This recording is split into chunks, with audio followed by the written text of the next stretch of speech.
We're recording on UStream. And can you grab me the iPhone? It's actually on the...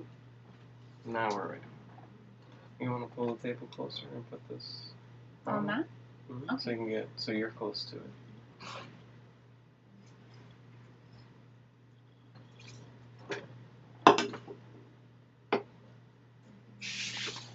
Is there a way to boost the audio at all? Of course, I check this. Because I was going to ask you, do you want to go grab a chair from the other room? And I sit here and be like closer to the computer as well? You think so? I don't mind, if you don't mind getting the chair. I don't mind, as long as you can sit in it. I might put a towel on.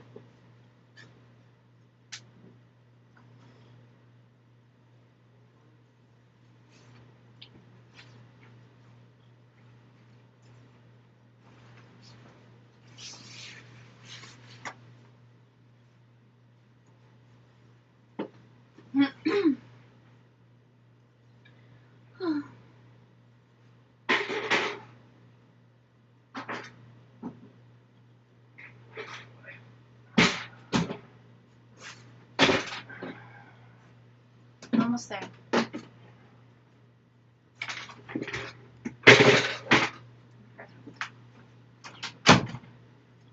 Grab it. Thank you. You want one for the back too? Yes.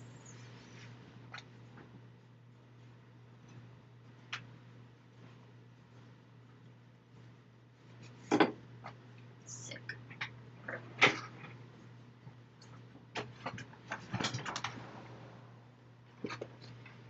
Still think we need something to hold up the. I was gonna put it on something higher. Yeah, don't worry. I There's got it. something better. Mm-hmm.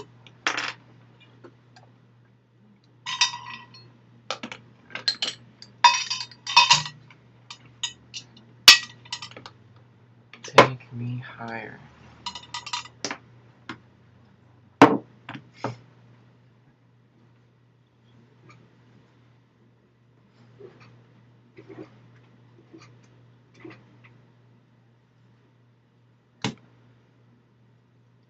You know how some bands, they have like sound checks, and they have certain phrases or certain things they do, or like they do it in film. Oh, we should pour water before we start.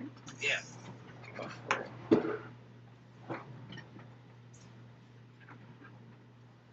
So what was this about bands? Like, well, that, I was leading into the intro.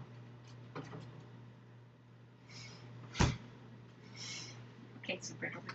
Super dork, she says. Okay.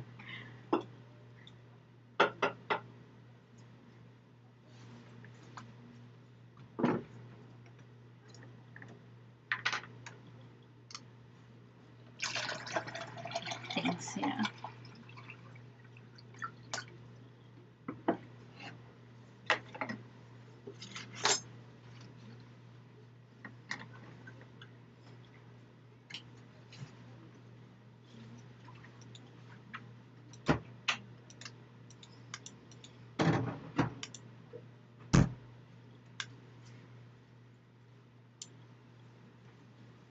Oh my god, is this chair also go up when you don't sit on it? I think it does. Yeah. Okay. Are we ready? Let me take a sip and I shall be ready. Okay.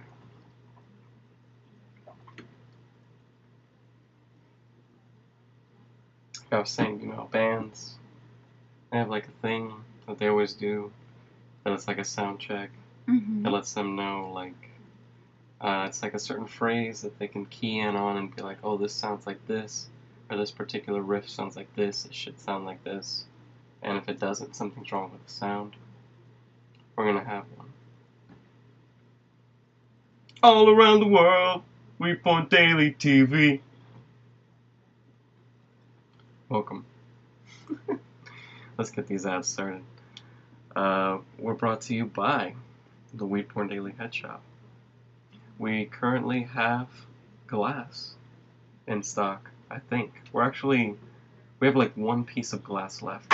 We rolled out the glass last time, possibly. I don't know if I mentioned it on the last podcast. But in that time, we have sold out all the glass because people just ate it up, just dying for it. So we're definitely going to restock on some glass. I'm not sure which artist we're going to go for next, but I got plenty of peeps on Instagram, definitely. And we also have plenty of weed socks available as well in the shop. Make sure to check that out. We are the #1 affordable retailer for weed socks out there. I haven't seen anybody that's been able to match our prices on that. It's nice. And hemp wicks as well. Talking about matching prices, find somebody that'll sell you 400 feet of hemp wick for $20. Find somebody, just find them. Find somebody, and then make sure that it doesn't have cat hair in it from their basement or something. That's I don't know, some improperly made thing. I don't even know. But check it out. WeedPornDaily.com/shop for some cat-free, dog-free hemp wick, as well as some affordable weed socks, some glass, some rolling papers, some glass screens for your pipe, and stickers, prints, all that jazz. Check it out. WeedPornDaily.com/shop. Getting more diverse and dank by the day. Oh, and use the coupon code podcast, POTCAST. Get 10% off when you use that coupon code. And we're also brought to you by, we're brought to you by Afro Smoke. Check them out. They're our latest sponsor this month on the website. They also offer not wholesale, but affordable glass and things like that. Check it out if you're looking for a diverse selection. They clearly have a larger selection than we can offer. It's pretty crazy. It's the link. Try to use, if you can, bit.ly/AfroSmoke. It lets me track everybody's clicks and shit. What's up? We're also brought to you by the Weed Porn Daily advertising page. Check that out. WeedPornDaily.com/advertise for all of your advertising needs, from the graphical ads that you see on the website to the ads that you hear on the podcast, as well as ads on the videos and even sponsored posts on a particular time and day when you want to really target your audience directly and have an ad that's archived and not lost after the month. So, I mentioned the glass. Oh, we're selling raw trays in the shop. I guess I should drop that before we finish the ads. And that's it. Boom, done. Ads. Complete. Hope you have your bowls packed, your hash nails heated. I hope the E-nail has been properly calibrated to a good temperature. I hope you're not using a, those heat gun laser things to determine the temperature, because it's not that accurate. You gotta kind of get a feel for it, bro. You gotta know the timing and then just know the cooling time. Or you gotta kind of cool it off with your mouth, not with your mouth, put your lips on it, but kind of blow on it a little bit or something. I don't know, fan it off. I hope you have your edibles properly baked and consumed at least probably 30 minutes before this, so that the bomb properly drops right as I say, welcome to the Weed Porn Daily podcast. And then we're also hoping that you're probably applying topicals to any inflamed areas. Maybe you got some cancer underneath the surface and you're trying to get that cannabis to go to it into the bloodstream. You're applying some lotion or something that you got from a kind medical marijuana dispenser, or maybe possibly you're just consuming some flowers like me, packing it deeply and densely into a bowl. What is this? I think this is the mango kush. We're packing some mango kush. Yep. We had Girl Scout, and then we had Girl Scout cookies. Blue Dream. It isn't Girl Scout cookies. No. And Blue Dream, and I don't think it was Blue Dream, but it was something like. It's a Blue blueberry Dream. Cross. Something. And then this one, it was mango something. Mango haze, I think. It smells more like haze. So I would call it mango haze, if anything. But we've got that packed into the Illadelph. It is, like the Girl Scout cookies, puts you right to sleep. The Blue Dream gives you a headbandy kind of high. And then this one, it kind of hits you both ways a little bit. It's a little funky of a high. I don't know how to explain it. It's different. Hazy. Leaves you hazy. So cheers.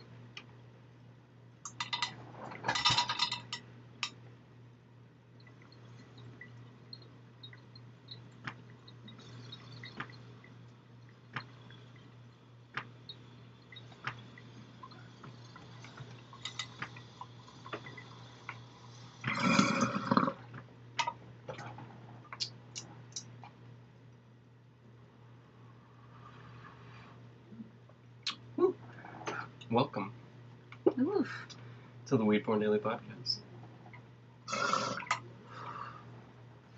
I am Grouch, the editor, owner, designer, the dude behind the ass box. And I'm here with the lovely, talented associate producer. This is WeedPornDaily. Good evening. Ooh, we've got a really hazy room. Yeah, fucking quickly outboxed it. But we're here to record another podcast. We had a horrible mistake befall us the previous podcast.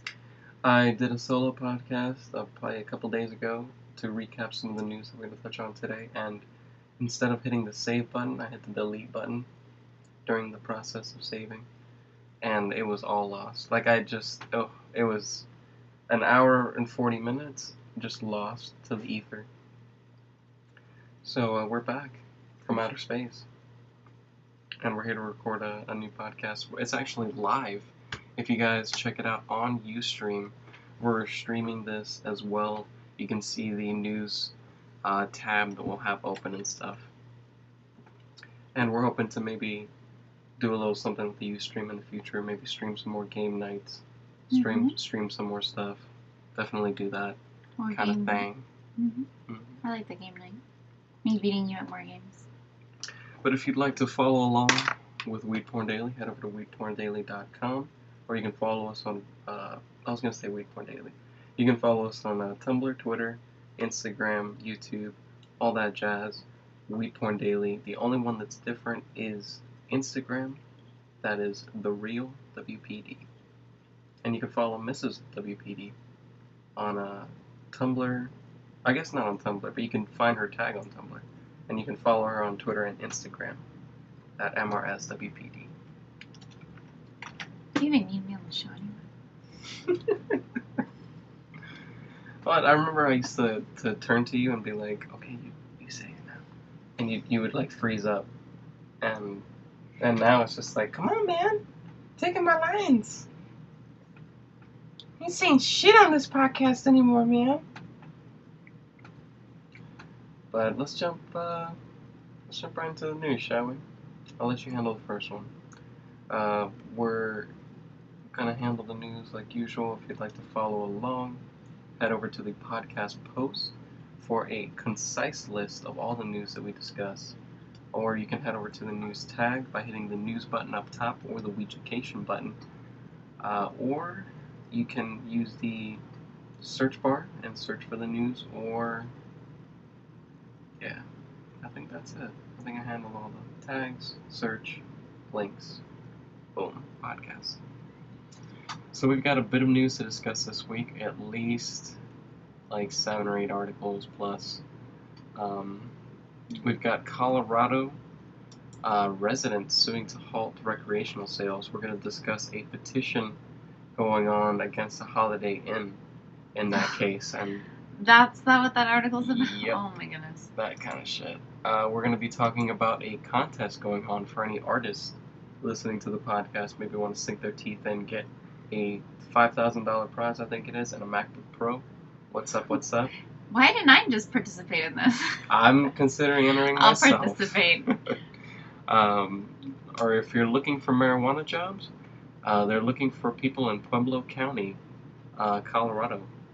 If you're looking for some work as a trimmer, specifically. And we're going to be discussing the latest situation in Canada and their medical marijuana protests, and how you can join in on the federal case that's going on this weekend, or this week, like business week, because court doesn't happen on weekends. But hemp legalization passing in Virginia, while we have a security guard being fatally shot in a California dispensary. But we also have bills being shot down in North Dakota. Not that funny. We also have a bill going up in Washington to finally restructure and regulate the medical marijuana system and integrate it into the recreational system. We have the IRS harassing more dispensaries over banking woes. And then we also have a study proving kind of more fuel for the fire, showing that you can get stoned and drive, and it's not going to be the end of the world. It's not comparable to alcohol or anything like that. We'll get into that. So let's dive right in. You want to handle this one? Just read it off. Just yeah. This is brought to you by the Cannabis. Colorado residents suing to halt recreational marijuana sales. 2 federal lawsuits filed in U.S. District Court in Colorado on Thursday morning against the state's politicians, public servants, and businesses aim to end the sale of recreational marijuana in this state, end quote, according to attorney David H. Thompson, who represents the plaintiffs in both cases. Both suits were filed by common plaintiff Safe Streets Alliance, a Washington, D.C. based group opposed to the legalization of marijuana. Like a similar lawsuit proposed by neighboring states Nebraska and Oklahoma, these actions also look at the Supremacy Clause, which argues that Colorado's regulations should be struck down because they conflict with federal law. Should I keep going? Yeah. I cut the article down. Well, that's what I was wondering if... This article was like 9 paragraphs, and I trimmed it. You trimmed it? Okay, good. All right. Sorry, I was concerned, yeah. In one lawsuit, plaintiffs Hope and Michael Riley claimed the construction of Rocky Mountain Organics recreational marijuana cultivation facility interferes with their views and plans to build a home and workspace on their 105 acres of Pueblo County land. In the other lawsuit, the owner of the Holiday Inn in Frisco claims his business is already suffering because of recreational marijuana shop they say is planning on opening 75 yards from the hotel's front door. Oh dear. So we've heard previously in other podcasts how Nebraska and Oklahoma are suing the state of Colorado because of how many people are going over state lines and carrying the recreational cannabis into the states, and then it's illegal there, and the police have to intercept it, and it uses more police force or something. Like, I don't know what their argument is, but they're pissed off that so many people are like coming from Colorado with weed. So now we're seeing this with residents. This is fascinating. I mean, you could kind of see this coming. This is the people shaking their hands up in the air and really struggling against the fact that now it's legalized.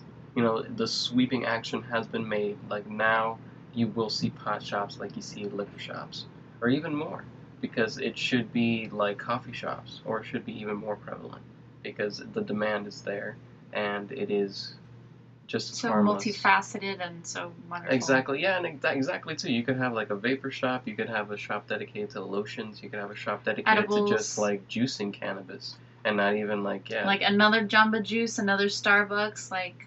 Exactly, it's just another facet, like you said. So it's these people just struggling to deal with this new world, and they're like still it doesn't stuck align in that with their beliefs, and they're prohibitionist, like constructed view.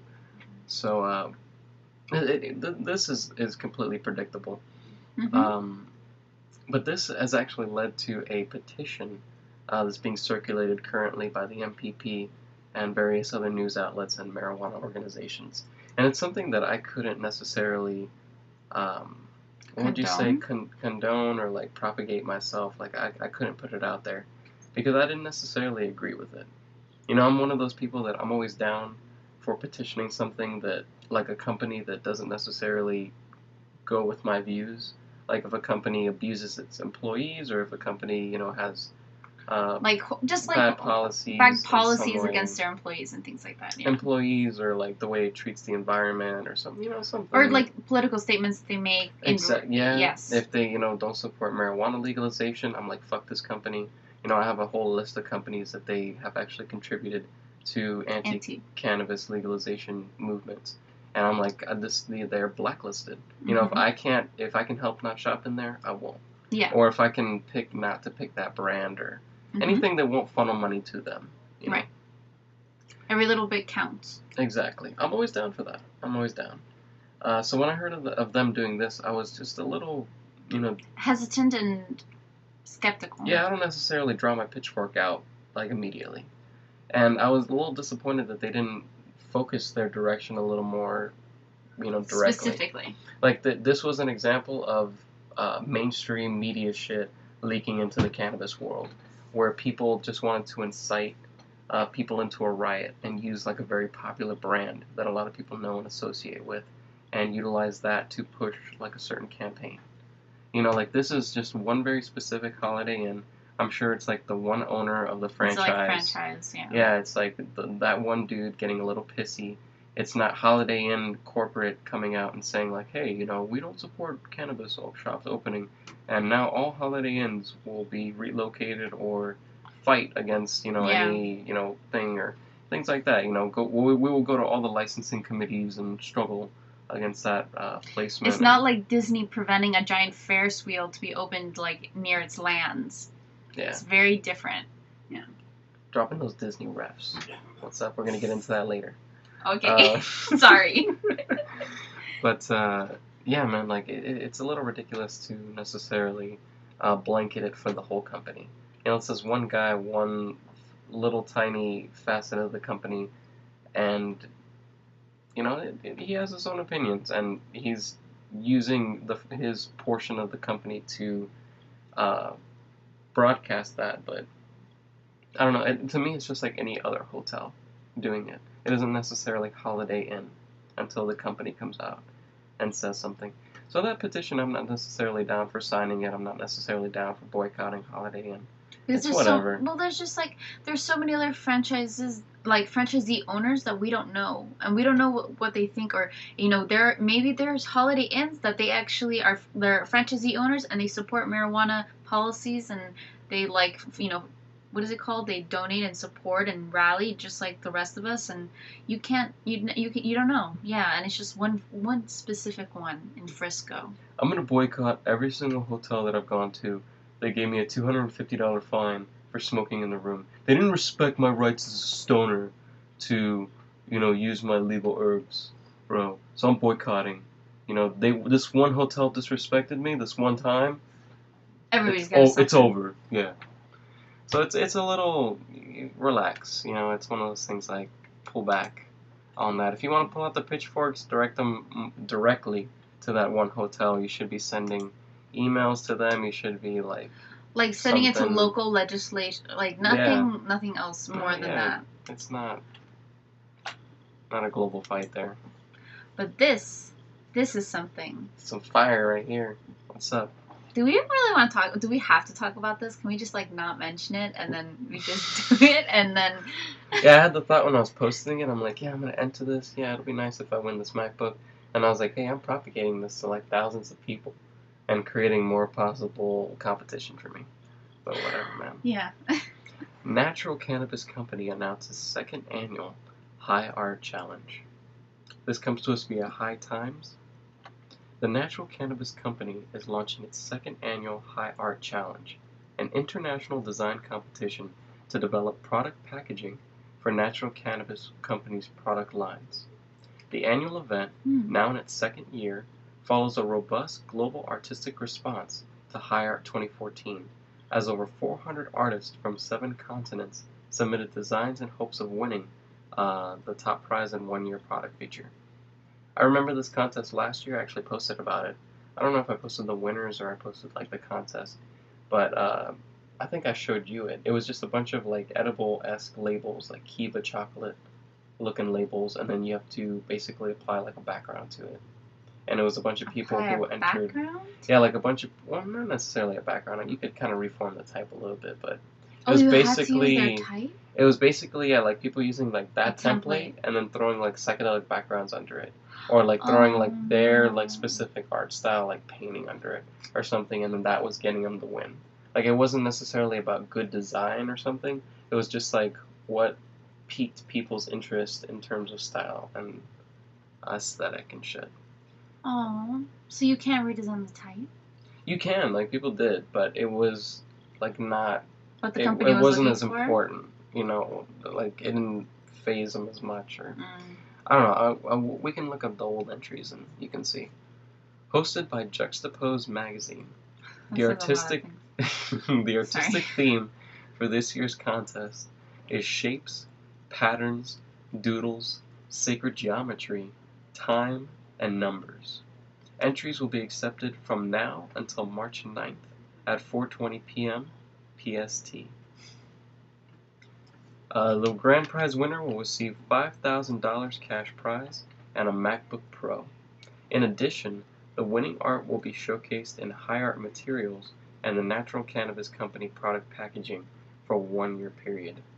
The second place winner will receive $2,500 and a MacBook Pro, and the third place winner will receive a cash prize of $1,500. Which you could pretty much buy a MacBook Pro with it, you know. Basically.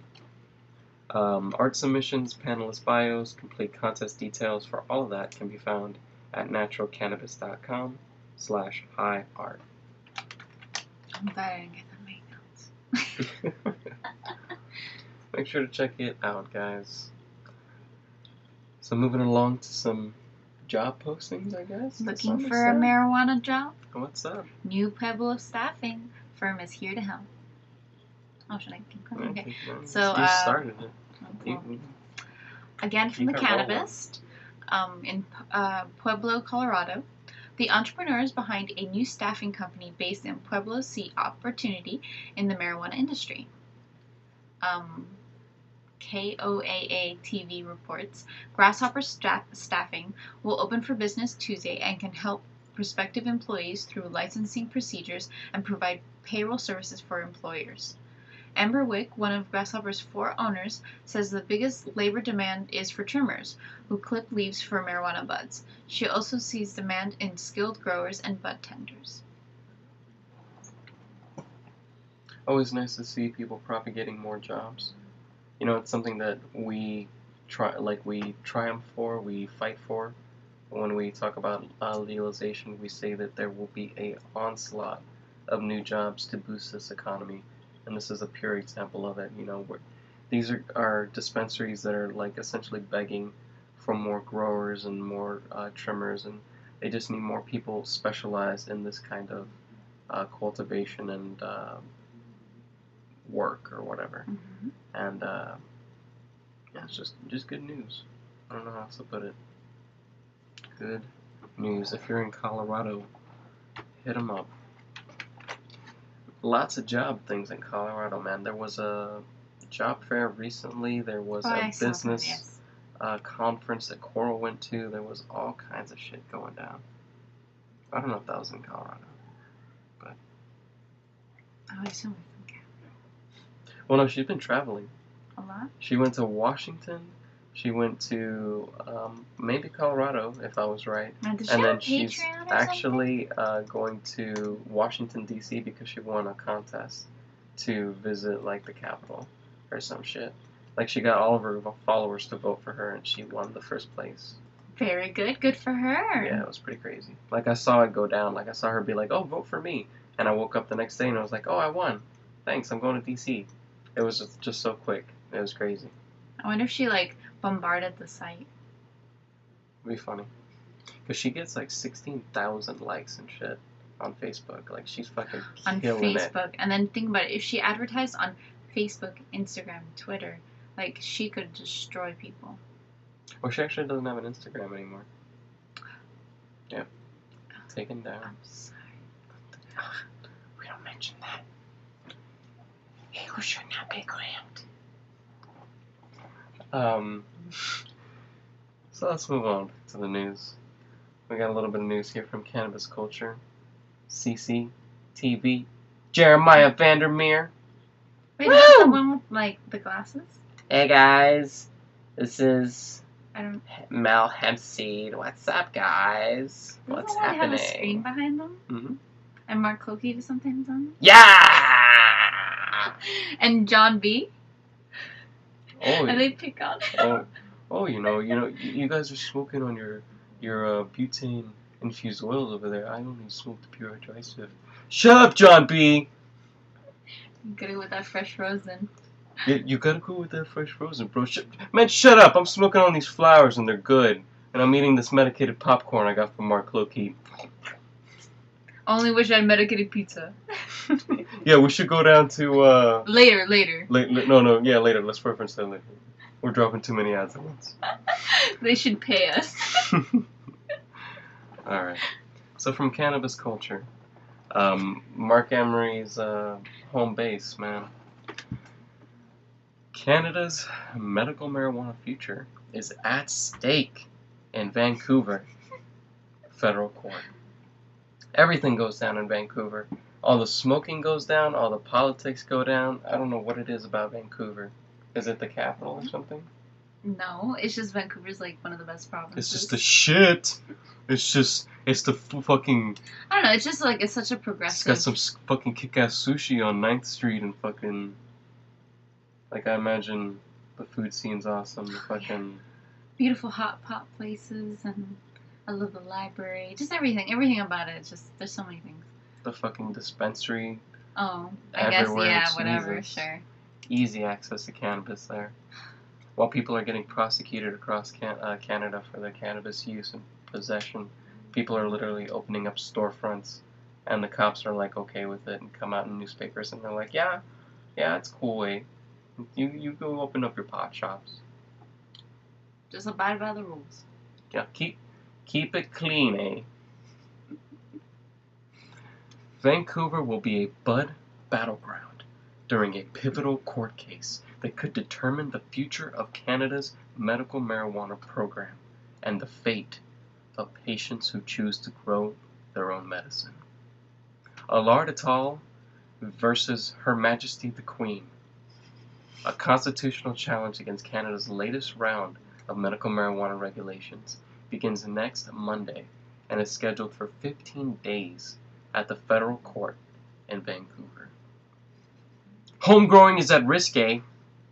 Stephen Harper's Conservative government introduced new regulations governing the country's MedPot program in June 2013. The Marijuana for Medical Purposes Regulations, or MMPR as it was popularly known as, included a ban on all home growing of marijuana, effective on April 1st, no joke, eh? 2014. That would have forced patients to purchase their medicine from a small group of corporate licensed producers. Federally licensed. They should mention that. We've mentioned this in the past. It's a case that Urban Grower was against, and all of his buddies, and they fought against the policy and were actually able to overturn it, which I'm sure we'll mention in a second, and they were able to get back their growing rights, at least temporarily through an injunction. Just days before the looming April 1st deadline, the cannabis super lawyer, John Conroy, and them ain't not biased at all, the MMAR Coalition Against Repeal, which we've posted multiple times, Urban Grower posts videos of them a lot, won a temporary injunction against a home-growing ban, allowing patients to continue cultivating until the case is decided. Dun dun dun. Join the protests in Vancouver, eh? It's in bold. You gotta get serious. But you want to say the A's. You don't always say. Marijuana activists are expected to be out in force during the trial and have planned protests starting Monday, February 23rd. Members of the Vancouver pot community are invited to gather at the federal court with signs, megaphones, and their favorite anti-prohibition chants. Head over to Cannabis Culture for more information, and of course keep watching Pot TV because I'm sure they'll keep it covered in 20-minute segments because they fucking violated YouTube copyright stuff and got their account limited. It's cool though. I was there, bro. I was down to 15 minutes. Tighter. Everybody's been there. Via the joint blog, we have some good news for hemp legalization movements. Seeing more of the hemp production being brought back into the Americas. Less Canadian hemp, eh? More American made. Hemp legalization bill passed by Virginia legislature. Legislation to legalize hemp cultivation has been approved by Virginia's full legislature and has been sent to Governor Terry McAuliffe for consideration. I am thrilled with the progress this bill has been made and the support it's gained since its beginning 8 months ago, says Delegate Joseph Yost, the bill's primary sponsor. Hemp is good for agriculture, it's good for the environment, and is good for jobs, Yost explained to the bill. Yost explains, that the bill sets up the necessary framework for Virginia to begin immediately moving forward on reaching industrial hemp and eventually moving towards full commercialization. So hopefully with this legalization we actually see the licensing department or somebody needs to get these guys some seeds. That is the number one problem that we found with the hemp legalization movement. Nobody has been able to get access to good commercial grade seeds that produce like a proper yield. Like at the current state, people are getting hemp plant seeds from anywhere, cultivating them, and then having to isolate strains that'll take decades in order to find something that's mold resistant, pest resistant, and has a decent yield for industrial grade growth. Sad news, bad news. What was the rest of it? Sad story. From KTLA. Security guard fatally shot during gun battle inside of San Bernardino marijuana dispensary. So I don't even want to get. They don't drop too many details here. 2 armed men entered the business around 10 p.m. Monday, and just immediately started attempted to shooting. rob the dispensary. Yeah, like the security guard. Yeah. And the security guard pulled his gun out, started shooting them. The security guard was announced dead before arrival or whatever, announced dead on the scene. And they found a puddle of blood behind the dispensary, noting that the person who was robbing it probably got shot up pretty badly and is suffering some pretty bad wounds. Well, they'll probably catch him if he tries to check into a hospital. Well, that's also why I posted this. I wanted to make sure that anybody in the area of San Bernardino, if they come in contact with anyone with some fatal gunshot wounds, to watch out, that it might be related to this case. Really sad. Well, it's really distressing to see stuff like this happen, because this is why we legalize. We want to create a regulated market where people can come into a storefront and safely purchase their cannabis in a place where they're not in a dank alley and risk somebody jumping them or somebody robbing them or the person following them back to their house and robbing them later. So many things they go bad with the black market. And this is the kind of stuff that we try to circumvent. And, even the cannabis industry, with the security measures that they take with dispensaries, they have the windows with the fence on them or whatever, the metal bars, and they'll have security guards, they'll have a lobby before you get into the actual dispensary area usually. There are so many safety precautions that take place, and then shit like this still happens. It's crazy. It's sad. Really sad.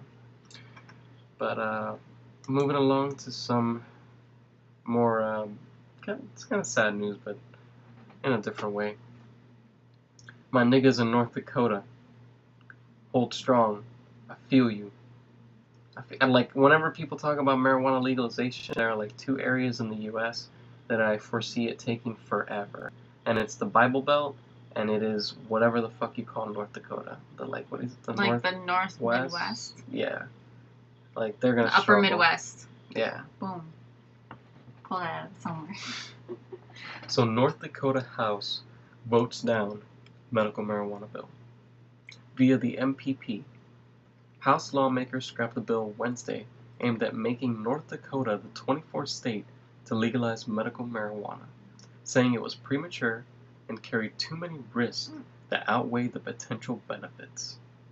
House Bill 1430 failed 26 to 67, with one member absent. Like, it would have made a difference.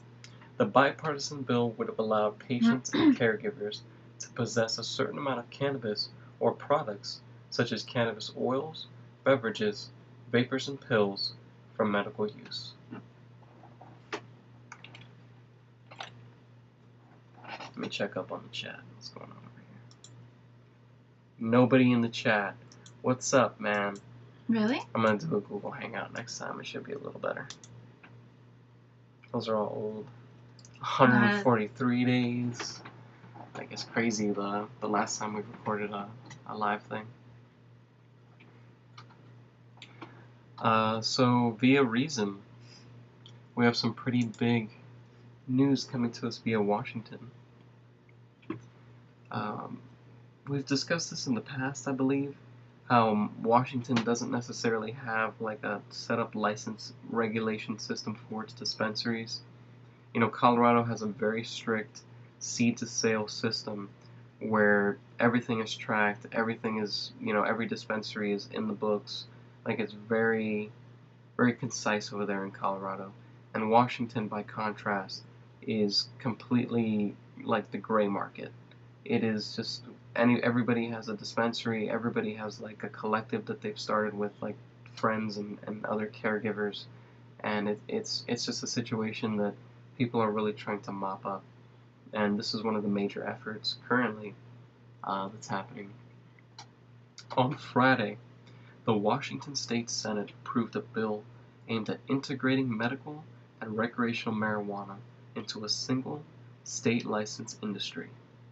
The bill, sponsored by Senator Ann Rivers, is more restrictive than legislation introduced last month by Senator Jean Cole Wells, a longtime supporter of medical marijuana.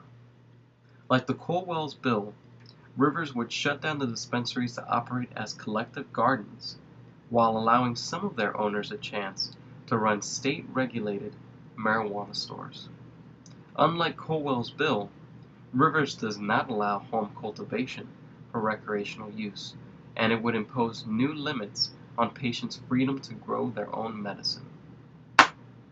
Patients with doctors' recommendations currently have an affirmative action defense against cultivation charges for at least 15 plants, more if they can show as medicinally necessary. Rivers' bill, SB 5052, would create a registry in which patients would have to enroll if they want to grow marijuana. It would be limited to 6 plants unless a health professional certified that they needed more. Under Cole Wells' bill, by contrast, all adults 21 and older would have been allowed to grow up to 6 plants, while patients who obtained a medical marijuana waiver would have been allowed to grow up to 15. Crazy.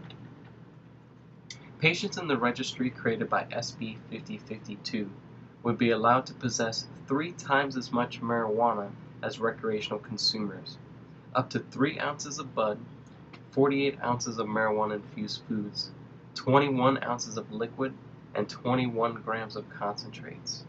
Under current law, patients may possess up to 24 ounces of marijuana. Registration would exempt patients from sales tax, but not the hefty marijuana-specific taxes on cannabis purchased from retailers with medical marijuana endorsements, quote-unquote. Under Rivers' bill, the Washington State Liquor Control Board, renamed the Liquor and Cannabis Board, would issue those endorsements to retailers who want to specialize in serving patients. To accommodate the influx of patients, the board would raise the number of retail licenses, currently limited to 334, and open a new merit-based licensing process that would be open to current dispensary operators who have been collecting sales taxes and otherwise striving to comply with state and local law. Patients who do not live near a state-licensed store would be allowed to form cooperatives that would be limited to 4 patients growing up to no more than 60 plants and could not be located within 15 miles of a regulated retailer. So I foresee that we're going to see a lot of conflict between dispensary owners and collectives that want to pop up and cooperatives that are looking to establish themselves in these communities. Rather than simply just allowing these cooperatives to form and be on the books that I'm sure they're going to be, and have them with the retailers, they don't allow them within 15 miles, as if having these cooperatives is going to create so much competition that people aren't going to buy the weed from the shops. Like, it's ridiculous. Like, these cooperatives are established between the 4 patients. Like, I mean, how much business are these 4 patients going to drum up versus a storefront, brick and mortar, that people can just roll into anytime? I don't know. The bill, which aims to reduce competition with state-licensed marijuana merchants and raise the share of transactions subject to taxes. That's really what it's all about. It's all about getting these medical marijuana patients, who are already paying taxes already and paying too much for their cannabis, to make them pay even more for their medicine that's helping them cure their life-threatening diseases. Those will now be considered by the State House of Representatives. The Senate has sent a strong and clear message to the people of the state today that we're going to take this issue seriously, and we're going to keep working on it for the safety of our patients and for the safety of our children, Rivers told the Associated Press. There's tremendous will to get this done. We have to get rid of this gray and black market. So Washington's seen some incredible reformations, and we're going to keep our eyes on these developments, because this is just the introduction of this bill. Just like the last bill, the Colwell's bill, Rivers Bill 5052 may just flop as well. I mean, the last one flopped because they tried to implement home cultivation onto the Washington law that I believe doesn't allow for home cultivation already. So he was just trying to they were trying to really stretch already. So this one's a way more conservative bill. We're going to see if this plays a little better. We'll see. I haven't seen any reactions from actual Washingtonites about this. You want to read this one? Sure. IRS tells Colorado pot biz contesting fines. Too bad. Yeah, it's crazy. Deal with it. Yeah. And then the glasses come down on the IRS dude's head. Yeah, fucking crazy. This is brought to you by the Cannabis. A Denver medical marijuana dispensary penalized for not paying certain taxes electronically got a succinct reply from the Internal Revenue Service during its appeal. Tough luck. An Internal Revenue Service appeals officer told Al Green's LLC that not being able to get a bank account is no excuse for not paying employee withholding taxes electronically, as required by federal tax law. The dispensary has tried to get a bank account for at least 2 years. All Al Green's, quote, cannot secure a bank account due to current banking laws is not considered reasonable cause to abate the penalty. An IRS hearing officer ruled in denying the dispensary's request to waive the 10% penalty. Oh my goodness. We're actually seeing a couple marijuana banks pop up now. I promoted one recently being maybe a month ago actually. But I follow them on Twitter, and I don't follow that many people on Twitter, so you can probably see them near the top of the list. And they are one of the first banks in Colorado to offer services to cannabis-based businesses. So we're just seeing the blooming of this in the banking system, and they're being this fierce about it. It's clear that people are just, and it's a problem that we see with a lot of facets of the government. It is a blind and fierce following to the rules and regulations. You know, like, you could point to the rules and clearly show that there is illogic in them and that they shouldn't necessarily apply for this particular moment, and it won't matter because you have to follow the rules to the T, no matter what the case. You know, even if the case is very special and, you know, I don't know. It's ridiculous.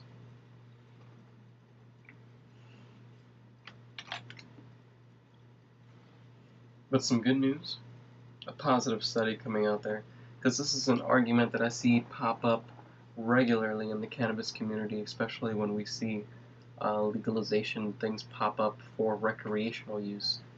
People think that, you know, when you legalize cannabis recreationally, all of a sudden there's going to be a stone driving epidemic.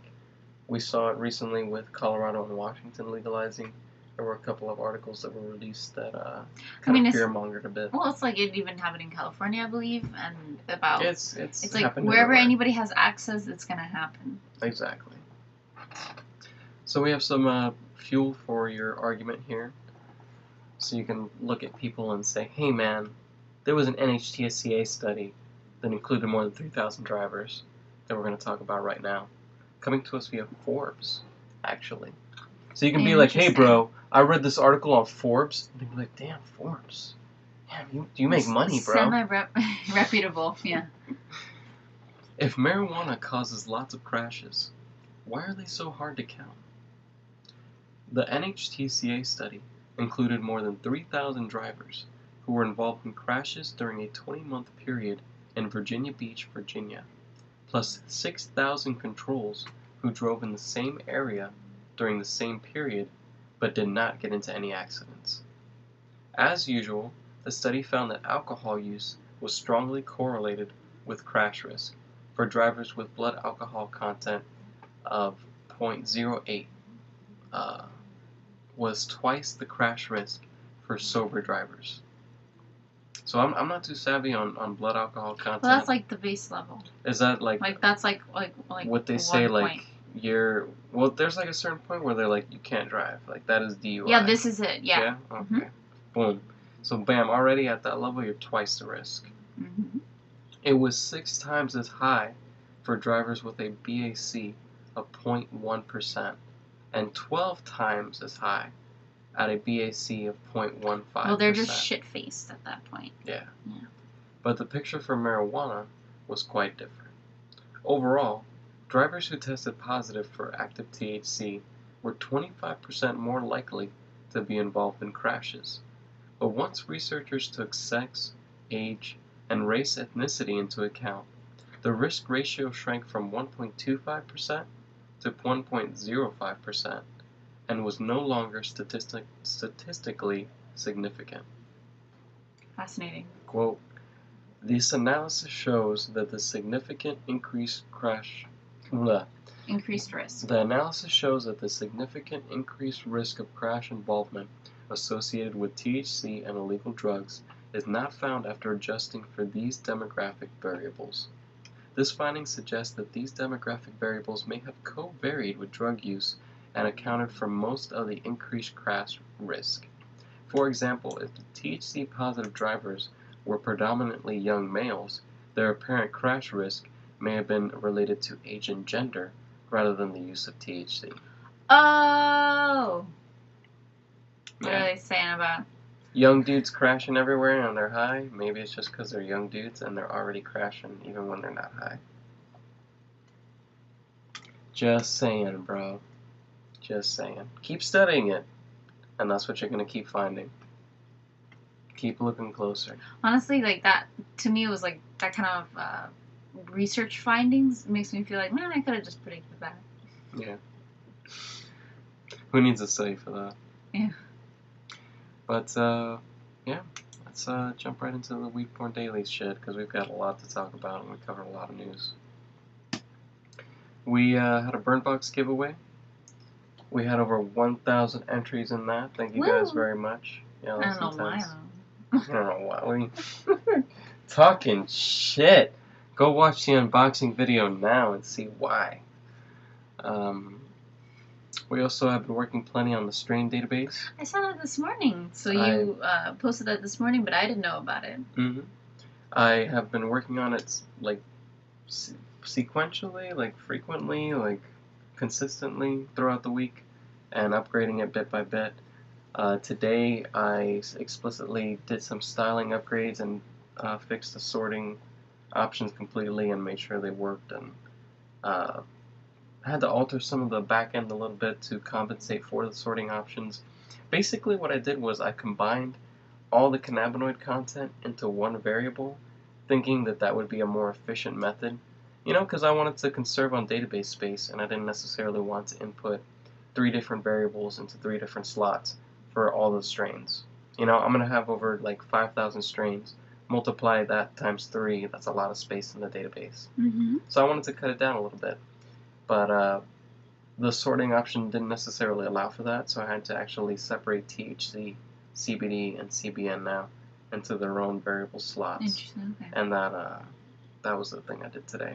Mm-hmm. But there is a strain diary or log in the My Account section. Ooh. So you can check your previous orders that you've made on the website. You can get any download links that you've made, like the Badass book, and you can also now check any strains that you've reviewed.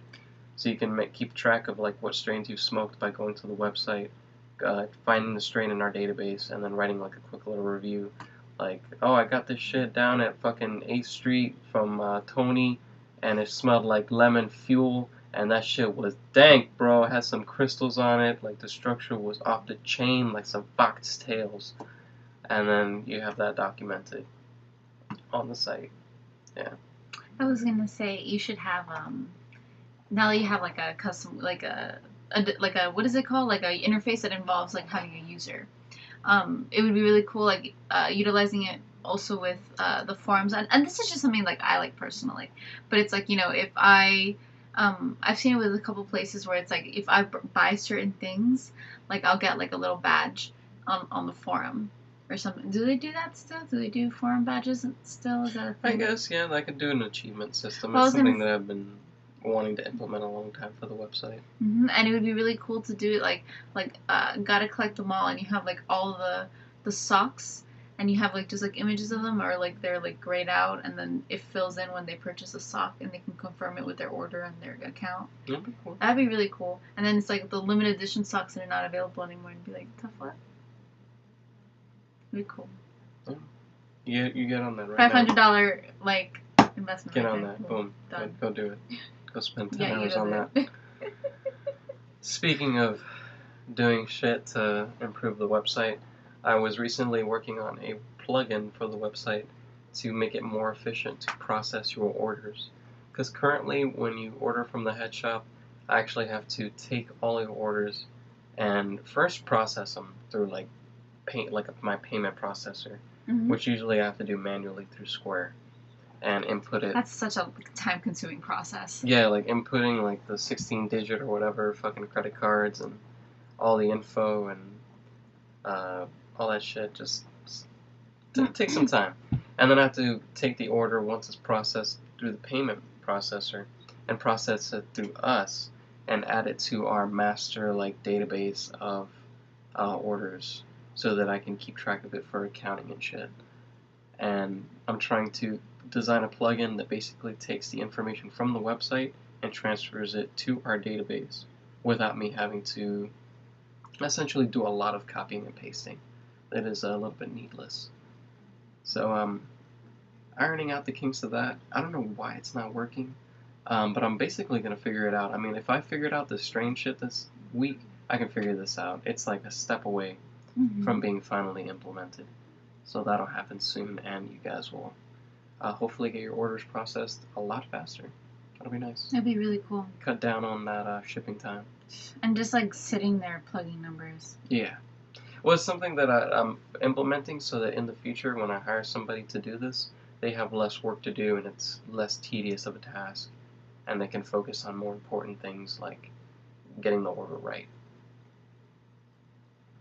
But we didn't mention we're fucking back. We're back. From back. Disney space. From Disney what? From Disney space. What is that? like the Disney like space, the Disney region, the world of Disney. The Walt Disney World Resort. Indeed, that is where we were at. We're going to talk about that a little bit. I posted on Valentine's Day, I don't know if you guys saw on our YouTube channel, a video of our January trip to Disney, where we basically went and park hopped a little bit and went to the Polynesian. We just like did a bunch of new stuff for us and had a bunch of great new experiences. Got a lot of that on wax. It was pretty sick. You can check out all of that footage on the YouTube channel. And I currently have a bunch of, I probably have like 3 or 4 hours of footage to go through now. I have actually a lot on my computer that you have to retrieve. Yep. I have to go through a lot of footage and edit it and get it up on the website soon. But we had a awesome Valentine's Day trip at Disney. Get into a little bit. Jump in. Yeah, I mean, it was really, really busy. We were, running. Like, I had an incredibly important event the night before we left. And the event ended, at 10 o'clock at night. But because it's so far away from where we live, I would get home at, 11:30. It was so far away. And a fucking, Friday night, in that area by, the main downtown, it's just too much. So we started early in the next morning. We started super early in the morning, yeah. But we did good, though, because because of your physical therapy and stuff like that, we just kind of started building a little more of a biological clock situation where we kind of wake up earlier. Waking up earlier, yeah. I wasn't going to bed at 2 or 3 in the morning. We were going to bed around midnight, and it was kind of easier, yeah. And we left in the morning. We had BK for breakfast. We popped over on the interstate to Disney World. Went right into the hotel. Well, we didn't go right in. We got a little lost in the beginning. We got a little lost in the beginning, but it's just because I'm a complete nervous wreck when it comes to driving. But also I fucking forgot clothing at home. Oh yeah, that's right. We had to stop by the mall. I forgot to bring pants. Pick you up some pants. I mean, I'm glad I recognized it in my head when I realized it. You know what I mean? It would have sucked to be at the park, had to leave, and had to leave the property and go back and whatever. So it was nice, and we also went to Publix and we bought some fruit and stuff, which went rancid the next day anyways, and we didn't eat it. We'll talk about that. Whatever. Well, we arrived. We had another time where we got lost once we got on the property because I was like, is that the thing? And then no, we couldn't confirm it because the iPad was so... It's a very weird system because Disney... super, the way they map their roads, it's almost like interstates or something. You're on the road and then maybe to get to a certain place you to go to the right lane and then it takes you on an over-ramp and then that takes you to an area. It's a little complicated if you're... They just don't label anything. Everything is... It's when you first arrive there, they'll say oh, all of these things are in one This location. is the Animal Kingdom Resort, and this is the resort area. Yeah, and this is the Magic Kingdom Resort area. And the Epcot Resort area, and you're okay, so what falls underneath that? I didn't even know that our resort was in the Animal Kingdom one. Was there? I thought ours was in the No, it wasn't in the Magic Kingdom. It's in the Animal Kingdom. Yeah, see it's very confusing. Why? And it was right next to Magic Kingdom. It was the thing. It was like less than a 5-minute ride. It was so close. We were right at the entrance, so I have no idea. We got lost, and we ended up at Magic Kingdom. Speaking of, and we had to make a U-turn, and basically ended up right there at Coronado. It's right. It was right off the line, and I was like, why the fuck did we have this issue? Mm-hmm. But we were at the Coronado. It was interesting. We got welcomed at the gate. Nice dude. I hadn't stayed there since I was a kid. It was funny. We hadn't stayed there since about the same time period, 2005-ish. Mm-hmm. So, we were young then. And I experienced a completely different version of the resort. Me too. They've done a lot of renovations since then and restructuring. So it was very interesting to see the evolution of it. And just, I had to sit back for a moment and say, wow. I was here 10 plus years ago. This place has stood the test of time that long and lived and grown that long. Let me sit back and appreciate that for a minute because this has that much life in it. It always amazes me when an establishment is able to subsist for that length of time, and when a company's 80 years old, achieve that level of quality for that that time range. It's crazy. But it was really nice. It was nostalgic. And it was just interesting to look at it with kind of fresh eyes, because it's like, for me, it's like, now I have like a very wide, all-encompassing knowledge of history and like architecture and art history and stuff like that. And so for me to see a lot of the nuances and the imagery associated with the resort. Yeah, it's Mexican Central American themed. It's like Mexican Central American, but also Spanish colonial. Yeah. And to me, I have a big problem with Spanish colonial. And they literally use the words Spanish like Like you roll up to the resort in a bus and they're like, "See the majesty of Mexican and Central American and Spanish colonialism." Like it's like a phrase they use. It's like a part of like the bus like spiel. Immediately when we walked into the lobby, I was taken aback by the mural. That's behind the check-in, like the registration. It set the tone for the entire trip. Miss WeedPornDaily could not hear the end of it. She was like tired of the joke, but it's honestly really true though. Like the mural in the back was of favelas. Favelas, like basically the the shanty towns that are like it's basically like, imagine Bolivia, Brazil, like there's so many places. In like the fucking James Bond movie when he's doing parkour across the like rooftops of Brazil and shit. Like they like colorfully paint all these like shantytown like buildings, so they kind of look like a touristy kind of thing, because everybody's like, oh, look how like the colorful little buildings, and it's like these little shitholes that people are living in reality. Yeah. And it was paintings of like really sad looking like people. Yeah, carrying like fruit ethnic baskets. looking people. Yeah, with like children on their backs and stuff. Yeah, standing in front of these like ghettos and stuff. And I just saw that and I was like, whoa. Like this is clearly setting the tone and letting me know that like you are above these people. Look at all these poor people. Yeah, okay, wait. We have to give a little bit of perspective here. Like, I wish I had a picture of the lobby. But specifically they what is it? We should fucking can we like roll a YouTube video instead of UStream? Can we do like a Diz overview of the Coronado? I don't know if they have a Coronado overview. Well, you should try and check it out maybe. But specifically though, they it's like the way that the registration desk work is that it's supposed to be like you're overlooking through a balcony. And that's what you're looking through. So you're looking through the windows. So you're basically a part of this like grand building. And by going through this grand space, you're looking out to all the poor people beneath you, like out on the sides of the mountain, basically. And can we lower that? Or like turn it off? Yeah. But it's like you can see these like archways, and then to your left on the video, it's like through that you're looking through the windows. It's almost like you're looking out to the balcony where the people are standing, and then that. But I mean, in all, the architecture is really beautiful. But it's just associated with a lot of like country hardships and people suffering and things like that. The whole theme of the hotel was almost as if taking like culturally appropriating all the poor sections of like Central America and then kind of upscaling them and making it like look good. Like the eatery specifically, it was like a lot of like metal grates and stuff, and like I mentioned it to you, and you were like, oh, this kind of reminds me of South America, where people would be so poor that they would have to use any metal or anything that they could find and scrap it together and make stuff, and it would kind of look like this.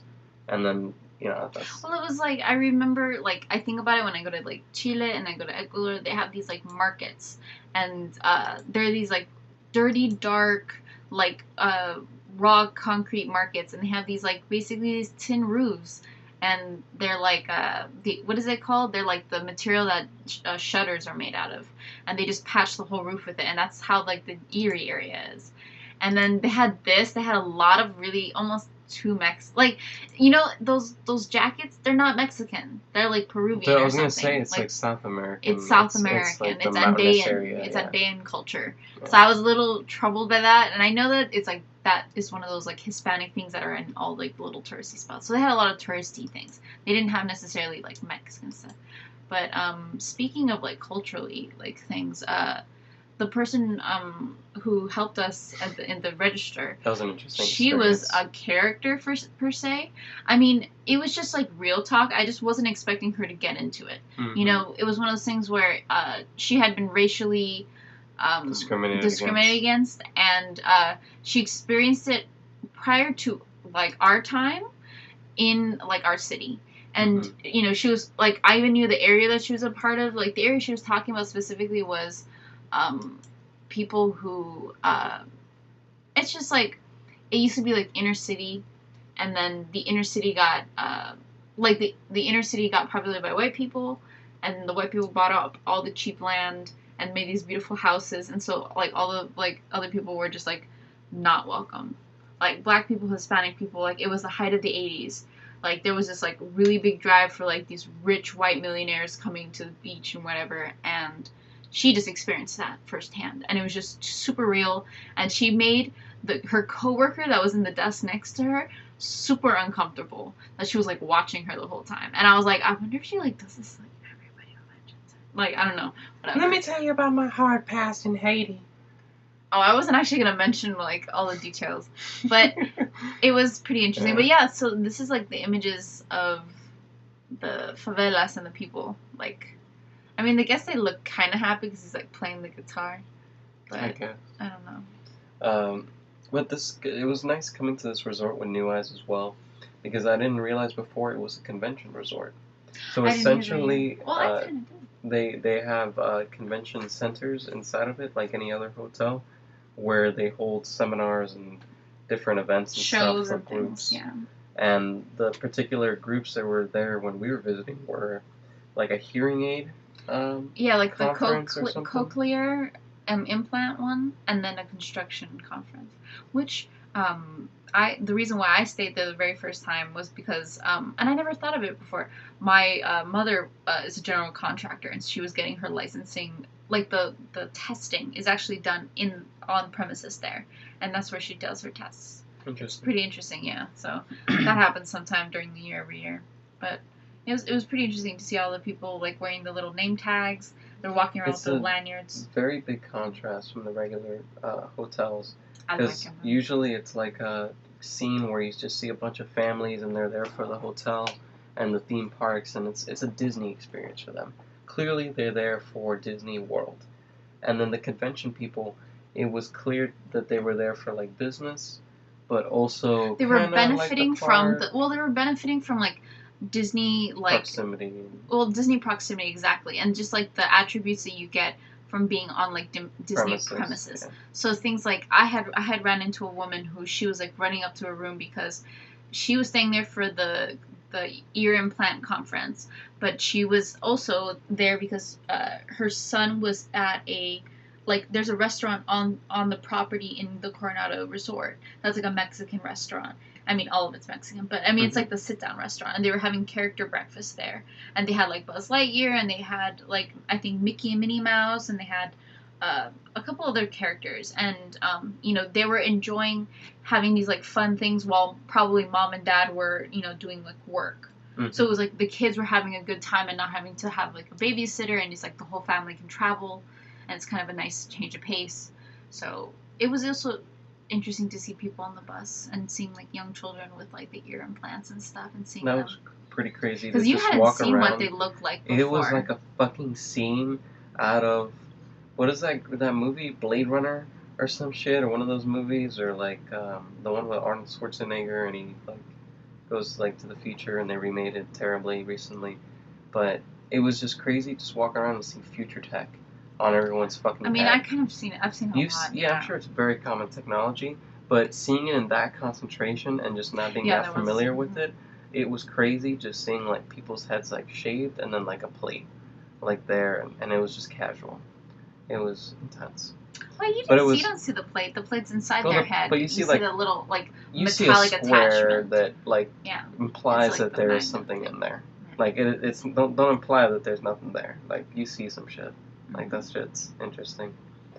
But it was also fascinating to see the different crowd, because whereas you have these families in the other parks trying to go to the hotels going to the parks and stuff, and or you see like teams and you time. see children like in like sports teams, cheerleaders. Now you just see like groups of convention folk getting crunk as fuck, son. Shit faced. Oh my god, we were walking around and literally saw wine bottles everywhere. Scattered about in like bushes. The bushes. And like we stayed, I mean, I don't know if I want to give away should we just say which location? We were in the casitas, which is like the premium section that like I honestly wanted to pay to be really close to like the main lobby.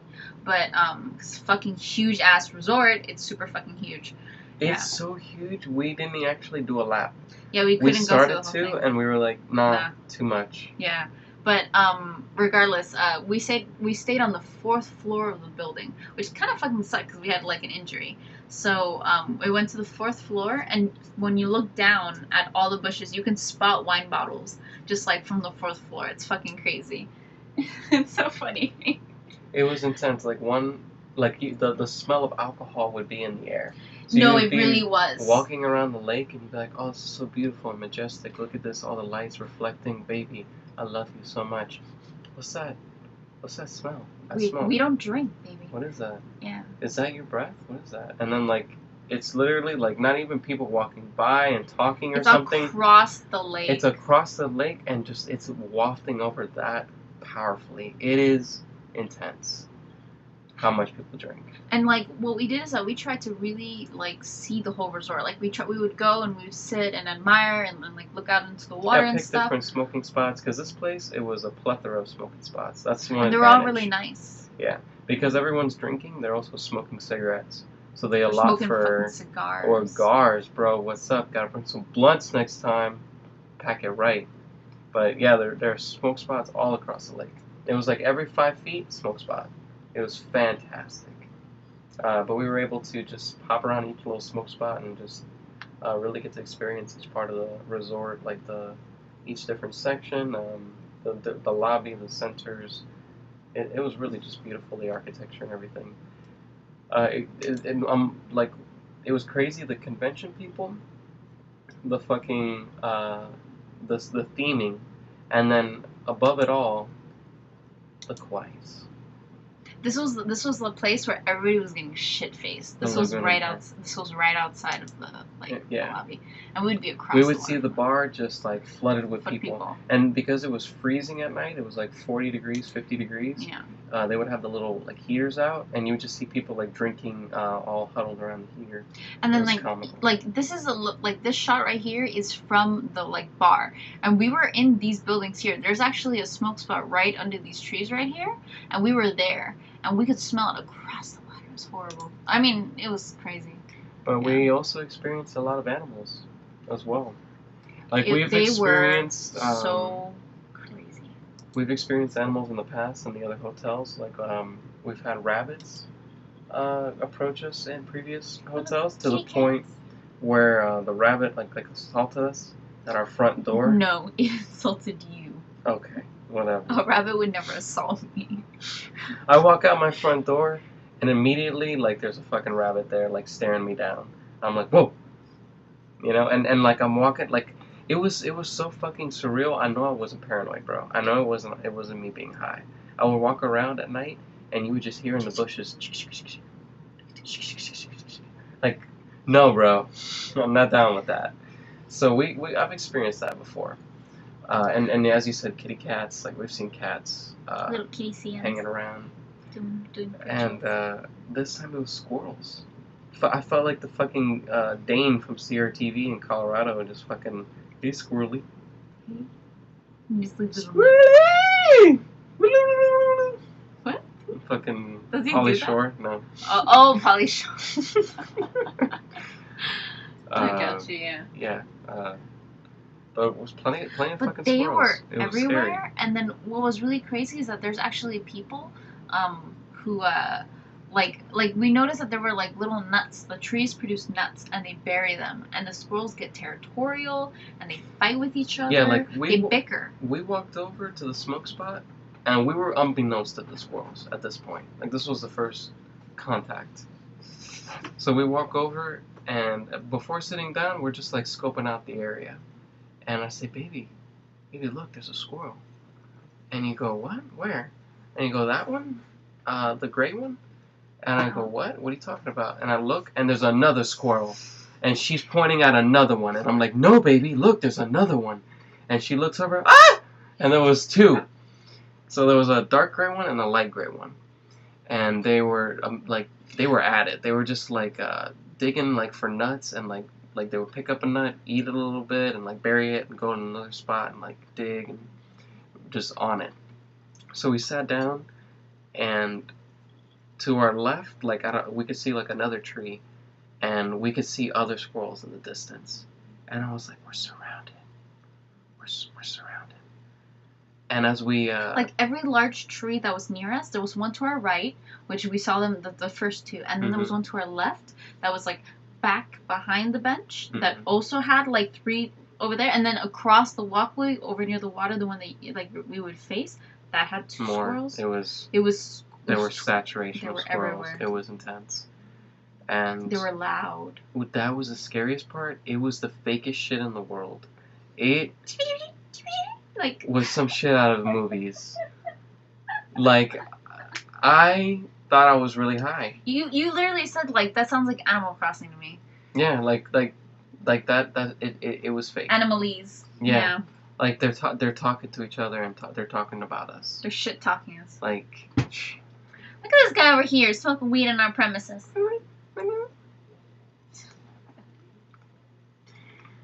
So we encountered plenty of squirrels. That was really scary, honestly. The amount of squirrels that there were, and the amount of alcoholics, honestly, was a little. It always makes me a little uncomfortable around alcoholics, just because they are a little unpredictable. More. Yeah, exactly. Let's just put it that way.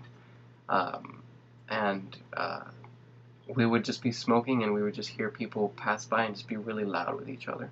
There was a dude who passed by, and he was I don't even remember what noise he was making. No, but he was shit talking like a woman. Yeah, what did he say? It was he was Amber, Amber. He was just calling her name, and she was gosh, stop it, John. Stop it, Amber. Yeah. It was just Stop it, John. And he wasn't saying anything bad or anything he was just literally just annoying her by just saying her name. Mm-hmm. And it was just it was immature and childish. Yeah. Stuff that we tried to stay away from. It's just those are the people, we don't drink, we don't go to bars, and so for us it's we avoid those kind of people. We don't like those kind of environments. And then it was just us kind of going into their space, because this is their kind of environment. And, yeah. So the hotel was a definitely different experience this time. I mean, we enjoyed it despite these how weird differences. Yeah, it was very nice. The room was a bit bigger, and it just had nicer furniture. I don't know, it just felt nicer. And yeah. The room was definitely nicer. I really liked it. I thought it was a really nice update. The only thing I didn't like about this whole resort was that because it was Spanish colonial Mexican, everything had to be poor and everything had to be wood.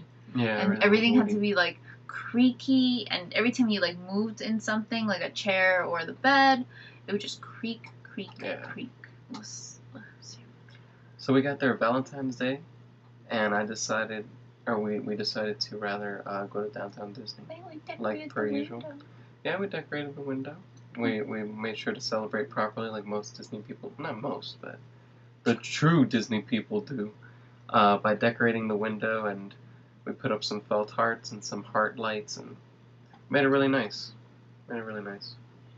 And we got dressed nice and fancy for our date night that we usually do, and popped over to downtown Disney for a nice little date night. We had dinner at the Wolfgang Puck Express, because we had such a good experience with it the last couple times, and we just didn't want to risk trying to get any sort of table or reservation at any other place. It was not going to work. And even then, I got really flustered, because I was just really tired and really hungry. We went the last time, and we went to Portobello, and the wait was more than 40 or 50 minutes, more. Because the wait itself to get the buzzer was 40 minutes. Mm-hmm. And then we got there after they called our name, and we had to wait an additional half hour. It was intense. It was horrible. And then it was us, and then not a bunch hundreds, of other people. But it was 10, 20 other people. Yeah. Families. But so it's one of those things where right now the food is very limited in downtown Disney, and soon they're going to open a lot of new places, and it's going to help distribute the people. But for now, it's best to get some quick eats. And, you know, I really enjoy it because it's, like, simple food. I really like it. I always like the salad because it's more than plentiful for me. I know it's, like, one of those things where people are like, oh, you got salad? I'm like, the salad's really good. The salad, when they gave it to you, it was a mountain of salad. Yeah, it was great. It was pretty intense. It was like a pound of salad. Mm-hmm. And when you were like, oh, I'm done. I barely ate a thing. I looked at the difference of the plate. I was like, baby, you put away, like, some salad. Mm. And it still looked like there was a lot left. It was intense. And then you've had both the pizza and the chicken nuggets there before, so you've enjoyed both different kinds of meals. Yeah, the pizzas are pretty good. They're some of the best pizzas on property. Like some artisanal-esque pizzas. You can get basically like a margarita type pizza. Well, it's like if anybody's ever eaten at a Wolfgang Puck in like in an airport, it's the same pizzas they serve at the airport. It's the same ones. They're really good. They're really well made. So, you know, whatever. They're better than fucking like children's pizza at the resorts. Yeah. So dinner was good. Mm-hmm. And a decent dinner. We got to go it was to the shops. Fucking freezing though. Let's talk about that. Let's set the tone Let's here. set the tone here. Okay, look at me. I'm wearing thermal leggings. I'm wearing thermal undergarments. I'm wearing 2 layers of socks. I'm wearing like knee-high socks. I'm wearing boots up to my knees. I'm wearing a heavy coat, like with a windbreaker and a thick scarf, gloves, hat, whole 9 yards. Still cold. I was way better off than you. You were way colder. Well, I had a undershirt, like a tank top, white beater. You had a men's shirt, a men's jacket, and you had this tiny little coat. Yeah. Offered no protection. Some jeans. And a glove All set. with a hole in it. And gloves and hats. Yeah, my gloves that were hand wash only, and I put them in the machine, thinking that fuck it, I'll do it anyway, and I learned my lesson. But somebody wouldn't put on the cute little like wind resistant jacket I wanted to put on them. I was very sad and very upset. I was really upset. It was like 30 to 40 degrees outside. It was so fucking cold. It was 36. And it was like 36 and then with wind shear. You have to think we were on the water, and then downtown Disney, the way it works is there's a bunch of little alleys that lead to a bunch of little shops. And so the wind would be forced into these like alleyways and these like subsections, and it would just cause wind tunnel effects. It was very hard. Very cold.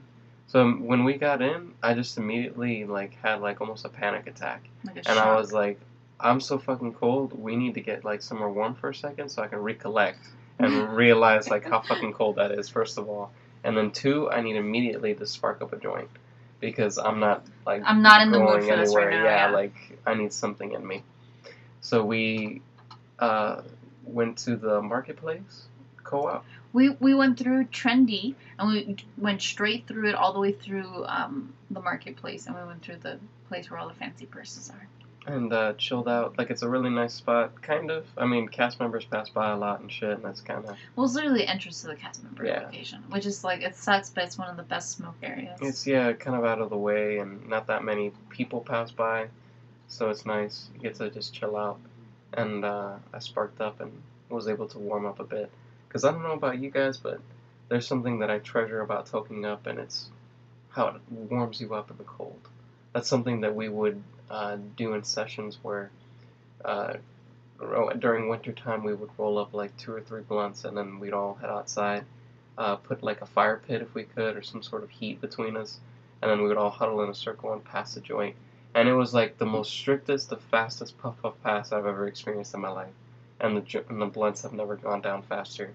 Between us like needing like the warmth and the heat and wanting to hit, and also like having the cold air to assist us in cooling down the hit and making it easier on us. Like there were just so many factors. I always loved that experience. So it was nice getting to spark up. Immediately I started feeling better. I started feeling powerful. Started feeling ready for the day. And we took on some shopping. Went to the stores a little bit. Got I think a pin, some pin action. We got 2 pins. We got 2 pins, which is very cool. Fucking Frozen was the Valentine's Day pin. We struggled to find a Valentine's Day pin because we're like, they have to have one. You know, it's a and fucking then huge event. we were in downtown Disney till very late. We were there until like 10:30. Mm-hmm. So things were closing down. Things were starting to slow down, Mm-hmm. and it was the end of Valentine's Day. Technically, Valentine's Day is only one day, and Disney kind of upholds that really, really tightly. Like they only do Valentine's Day events on Valentine's Day in the park, which is kind of a shame because Valentine's Day next year is going to be on a Sunday. Yeah. But I don't know.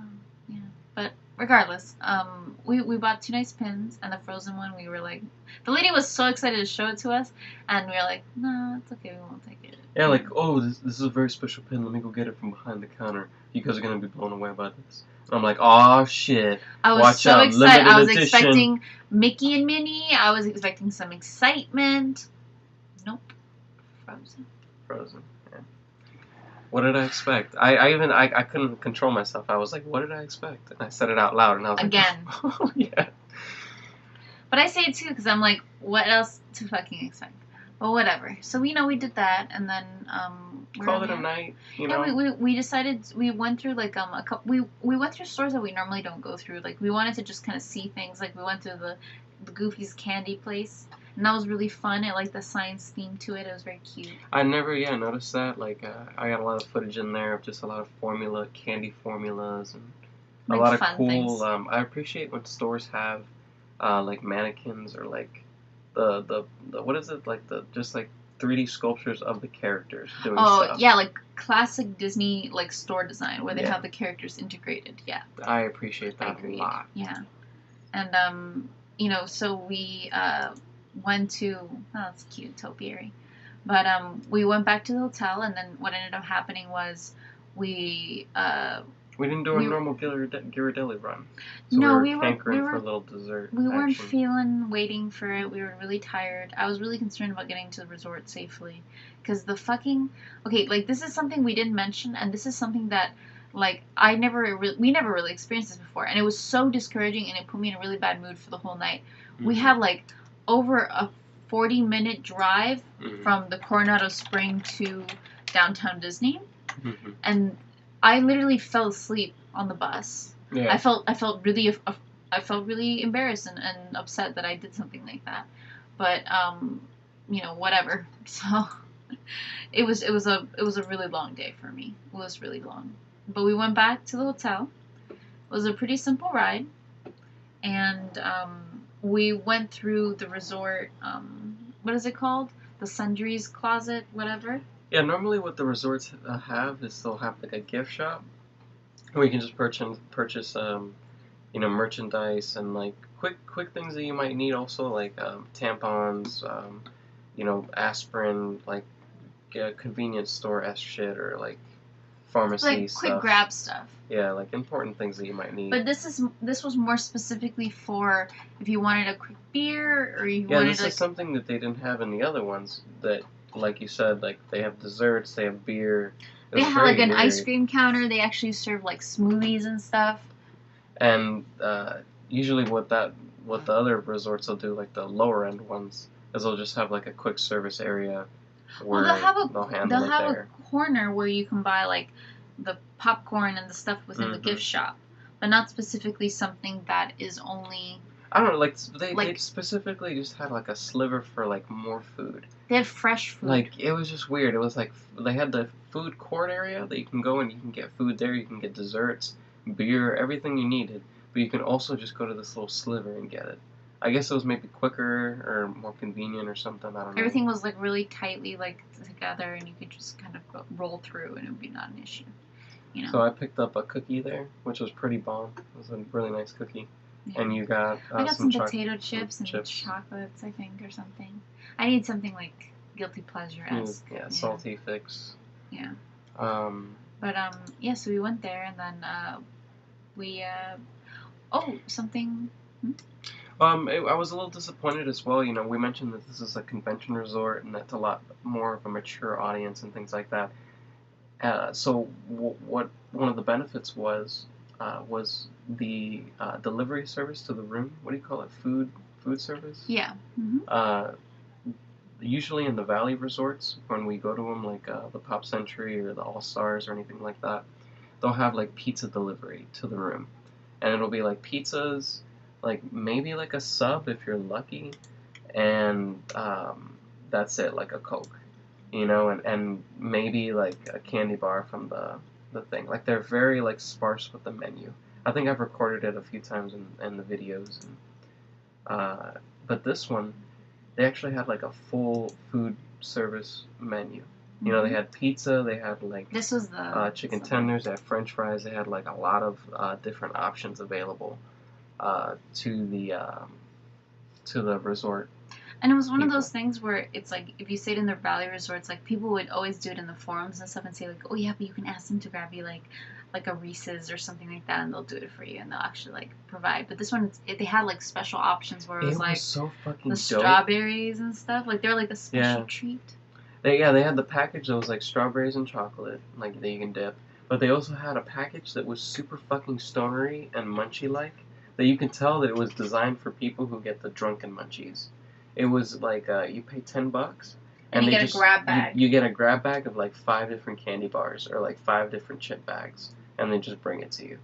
And I was like, bomb as fuck, dude. Like I'll throw down $10 and just get like a little assorted array, and then throw down another $10 and get a pizza and like fucking get some drinks. Boom, you're set. Don't even have to leave the room. Yeah, the only sad thing about it was that it ended at like midnight. It ended, really early. Like, it bothers me so much with these kind of services that they just don't go into at least like maybe 2 in the morning. Like, I'm not even asking for like. Well, it's like who leaves the club at midnight for stuff. You know, it's like one of those things where it's like if they're trying to cater to a specific audience. Like if I'm coming, let's say I'm coming from Downtown Disney. Downtown Disney closes at 11. But the latest bus that leaves from Downtown Disney is midnight. Mm-hmm. So if I'm leaving Downtown Disney at midnight and I come back to the resort and I want to eat something, it's crazy. Like I have to have my food pre-planned out and I have to order it like around 10. It's the problem with the parks. Yeah. You know, like restaurants close before the parks close. Like there's it's just an issue with food. You can't even go into the gift shop and get food because the gift shop closes as well. Like there's just literally no food accessibility unless you go to the one vending machine on the one floor. I pay $20 or whatever. It's like $14.99 a day for like one of those resort mugs. Mm-hmm. And after 11 p.m., I have to go to the vending machine and buy separate bottles of Coke because I don't have access to the vending, like the little like soda machines. And the vending machines are like dollar bills only. They still aren't up on that game where they have credit card ones, which was really disappointing. Mm-hmm. Yeah. The late night runs on my own. Well, no freaking like assumptions anymore. Somebody made an assumption thinking that I was like, should we pick up a soda here at the Sundries Market? And be like, nah, baby. Don't get one up by the resort. It'll be easier. I don't have to carry it all the way. Support my local vending machine, whatever. Mm-hmm. So we went to bed that night, filled with some treats from the Sundries, and we awoke the next day to wake and bake by the lake. And that was a really nice session. I appreciated all the sunsets and sunups by the lake. It just really enhanced the experience significantly. I got a lot of great footage of just like lakeside stuff, and I did a lot of great vlogs. I can't wait to post them up. I did a great one of just me like heading down from the hotel room and recording just a straight vlog, and it was just great. Really good experience. So, sorry, go on. Well, I was just going to say, I enjoy that people have been responding positively to the videos. Like, they were like, oh, I love when you do these Disney vlogs. Or, like, I love that you do this every time you go to Love Disney. when you smoke and talk and do the shit in the videos. Yeah. So, wake, bake by the lake, and then promptly headed over to breakfast. And the breakfast was actually a little disappointing. Super disappointing, you mean? Like, normally, what I get for breakfast is the big breakfast or whatever. And it'll be like eggs, biscuit, like bacon or sausage. Yeah. They'll give you like a loaf of like cheese, potato-y thing, and they give you the eggs, and it was just or like hash browns sometimes. Hash browns, yeah. Like a really big breakfast, and then they had that option here to some extent. But with Tex-Mex. Tex-Mex and like pepper, and like cheese and like spices and stuff, and all the stuff that I can't eat or don't want to eat. Well, it was like they even had things like they had like breakfast burritos and stuff, which is like that's a really nice idea. So it's like egg and Spam and what is it, like cheese and like a sauce of some kind. But then they would put like, what is it called, salsa verde? Like they'll put like a pico de gallo, like a very expensive. You ordered a quesadilla at one point. Yeah. And the guy asked you like, what sauce do you want? And you went through the list of sauces, and he was like, "This one's spicy. This one's spicy. This one's spicy." Like there was no mild sauce. There was just there's no just like like no regular. like cheese sauce or like a cream sauce that was like soothing and cooling. Everything had to be really spicy. It was crazy. Yeah. And I come from a family that we make our own ají, and we make our own spicy like sauces and like dressings and things. And when I don't want it, I don't want it. You know, I just don't. There was just no fiber to be found in that place. There was no fresh lettuce, like tomatoes. There was none of that. Like it was just all oily, spicy foods. It was like the only things that you would find that were like vegetables were like the like roasted red peppers, and like that was all. And then the fruit that they have, of course, you can grab like a banana maybe if you're lucky. But I had Mickey waffles, and the Mickey waffles were really fucking disappointing. I love Mickey waffles, but I can't subsist on just Mickey waffles. And all they gave me was 4 Mickey waffles and a couple strips of bacon. And that was like a meal. What white American eats this and is like happy with his life? I'm done. Yeah, like that's it. Like that was insane. Like at least cut a waffle out and give me like a little serving of eggs or something. Like just round this out a little bit. Or like some fruit or something. Yeah, you know, in the Valley resorts, they give you waffles, they give you the bacon, and they give you a little serving of fruit. It was and we're paying the same prices at the resort in like the Valley resorts. I didn't understand why it was just so poor, the food in the Pepper Market. Everybody says they love Pepper Market, and I didn't enjoy it. And it was just like the sandwiches were really lackluster. I can see why it was so empty now. Everyone was at the restaurants eating all the time, and I was like, man, this place is so empty. It's awesome. It's to ourselves. And then I thought, like, yeah, it's to ourselves because nobody wants to fucking eat here. Like, nobody enjoys this. Yeah, definitely, I have to say, as much as the reason why I really enjoy the Coronado is the rooms, the food service is pretty poor. Like, the variety of food. If you don't like spicy stuff, like, there's nothing else for you. Yeah. So we decided to go to Magic Kingdom that day. So after breakfast, we actually literally rolled out to the Magic Kingdom. I was in a wheelchair this time. This was our first full day of you being in the wheelchair. And it's not something like you don't necessarily need the wheelchair, but you had walked quite a lot when we went to Downtown Disney, more than you normally walk.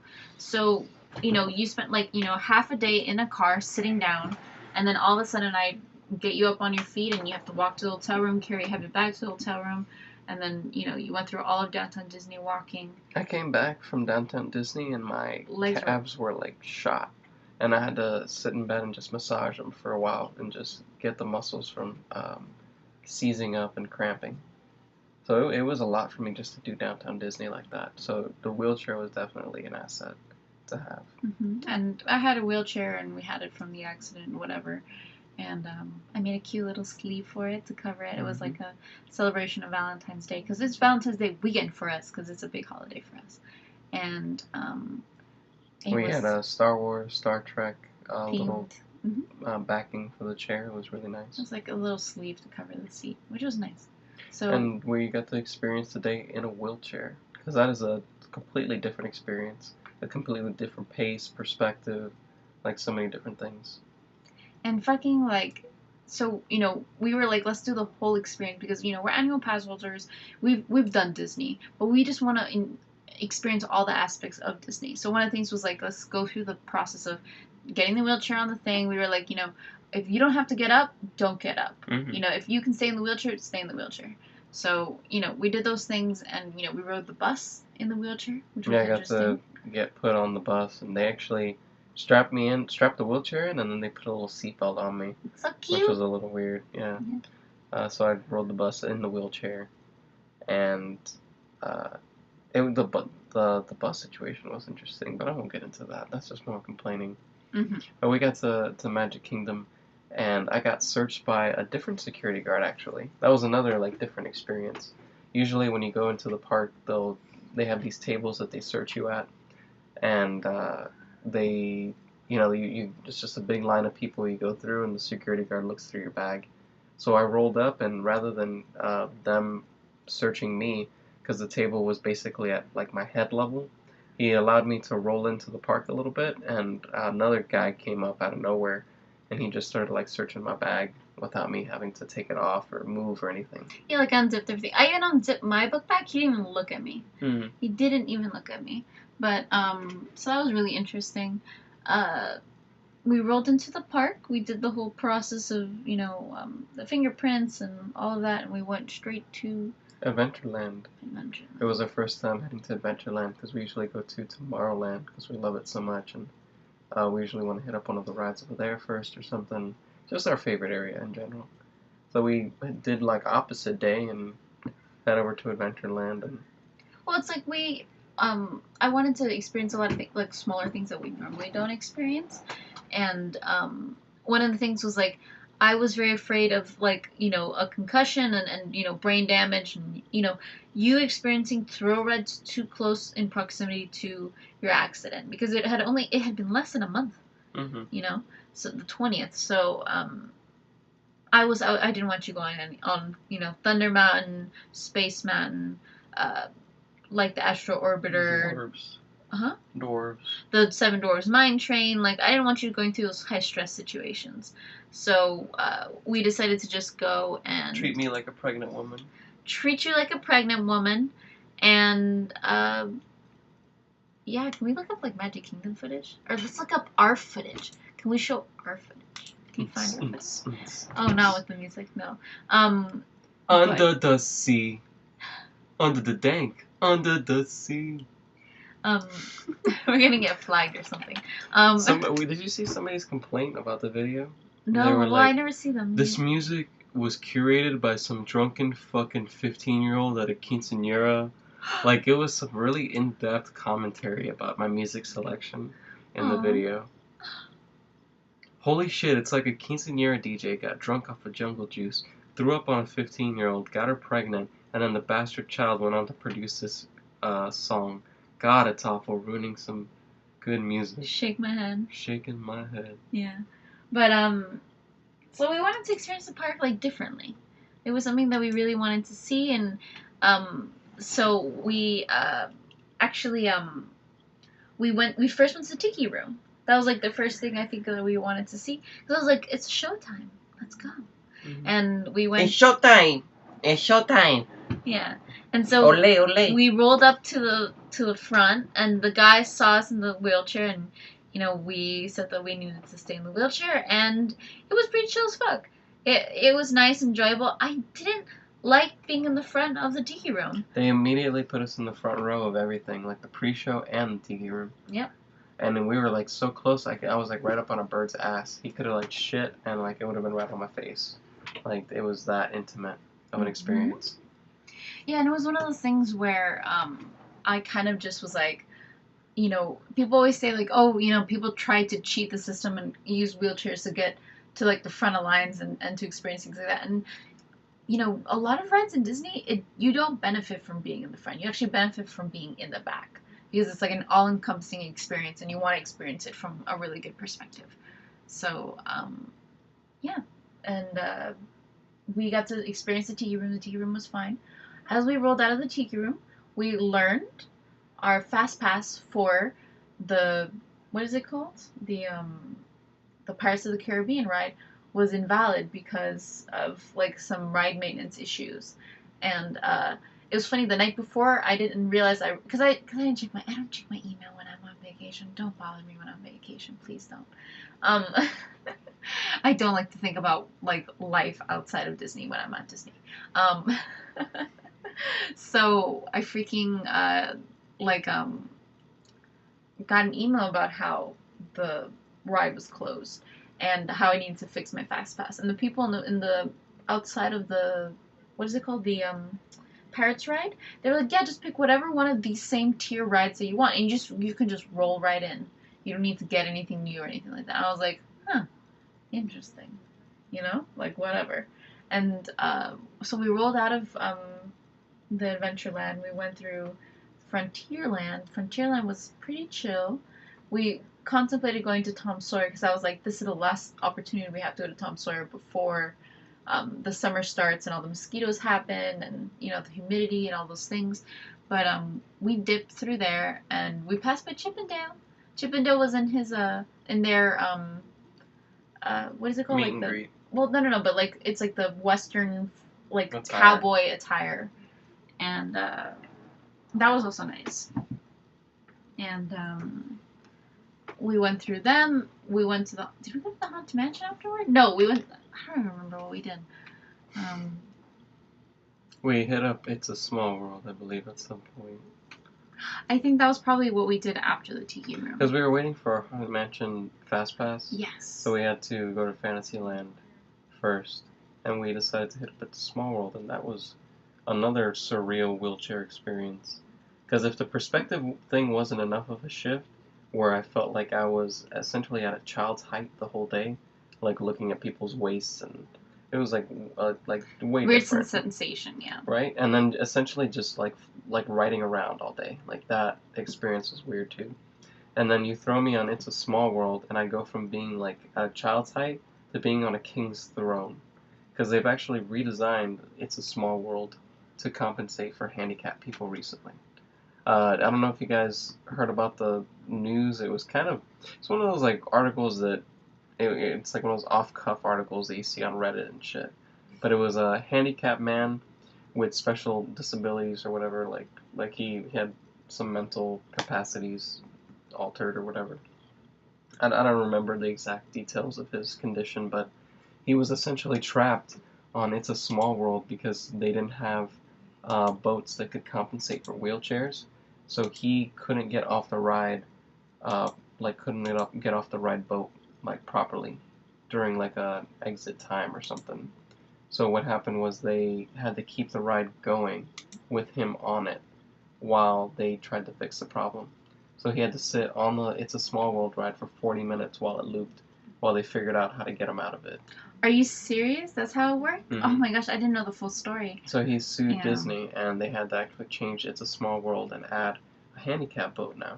So when you roll up to the ride, they'll take you to like a special line and like you go through the back essentially. Yeah, the exit, and you roll up, and they wait for the special boat to come out that nobody else rides. It's like handicap only, and the always boats, available. Yeah, the boats are they're like regular boats with like rows of seats, and like they just go straight little across. Benches. Yeah, and then the handicap boat just has the benches with like a row in between, like cut out so that the wheelchair could roll up in between the rows. So I rolled up inside of the boat. They put like a wooden block to prevent you the from wheelchair. rolling around. Yeah, or something. That's the most locking they did. And I rode the ride, and it was a really crazy experience. I wish I would have pulled the camera out, maybe. Or I think the battery was dead at that point. I think the battery was dead at that point. But it was just like I got to see the ride from like a 7-foot person's height, basically, like 8. But you were at the level of the dolls, like you were facing them and stuff. I was able to see like levels of the ride that normally would be obscure from my vision, like from below. Being in a boat, yeah. And then one of the most surreal aspects of the whole experience was that the audio was broken in the ride, and none of the children were actually singing, and only the background there were let's say they on average play 5 audio tracks. Let's say they play background music, they play sound effects, they play like the background singing, and then they the forward singing, and the background singing sounds almost like filler, like it's like almost like garbled children speak. And then they have like their prominent like song so track. So like they're singing. Yeah. They should be singing. It's a world of laughter, a world of cheers or whatever. And then if they're not singing that, they're like. That's all we're hearing. And then you're also hearing it like subtly like racist, so they have like soft accents to it. No, don't you dare, no. So. It was like they would have accents and things like that. And so it was like kind of off-putting because there were like these dolls that were just mouthing things and not really saying anything. And it was all very strange. It was very, very weird. And so we experienced that, and we got to criticize that. And then once that was done, I think we went to the restrooms, and then we went to Haunted Mansion. Get that up. And Haunted Mansion, we were like, we're going to try to do the experience where we don't get out of the wheelchair as much as we could. And you still had to walk like 100 feet. I remember the guy was like, are you capable of walking 100 feet? or whatever. And on a moving platform. Yeah, and on a moving platform, all these things. And so we parked the wheelchair close to the exit, but closer than on average. Like, you weren't parked all the way in the wheelchair parking lot. And so, you know, we did that, and it was nice to go through the Haunted Mansion. It's always a very fun experience. And, you know, we did that, and then we left the Haunted Mansion. I think we went to go have lunch. I think we smoked up before lunch. Oh, yeah, well, we smoked on the way to lunch. Yeah. We passed by our usual little smoke spot and sparked up. Kind of a little different of an experience on the wheelchair, but basically the same shit, just sparking up, not giving a fuck. A lot of people, though, this time. Like, our usual spot is usually not that packed. It was and this time, packed, yeah, people were just passing through constantly. There was no breath of just, like, peace and, like, no one. Yeah. And people were, like, the path splits where we smoke, so you can choose to either walk by us or walk, like, across from us. And people were choosing to just walk in front of us because they were just... like, in a rush or in a hurry or something, yeah. And it was just one of those things where it was very funny to hear some people would try to get their children to walk around us, like to walk away from us, because they just see us smoking. And, you know, parents don't like smokers. Very simple fact. And the kids would walk in front of us, and then the mom would go, "Don't do that again," and things like that. Like, under their voice, but very predominantly.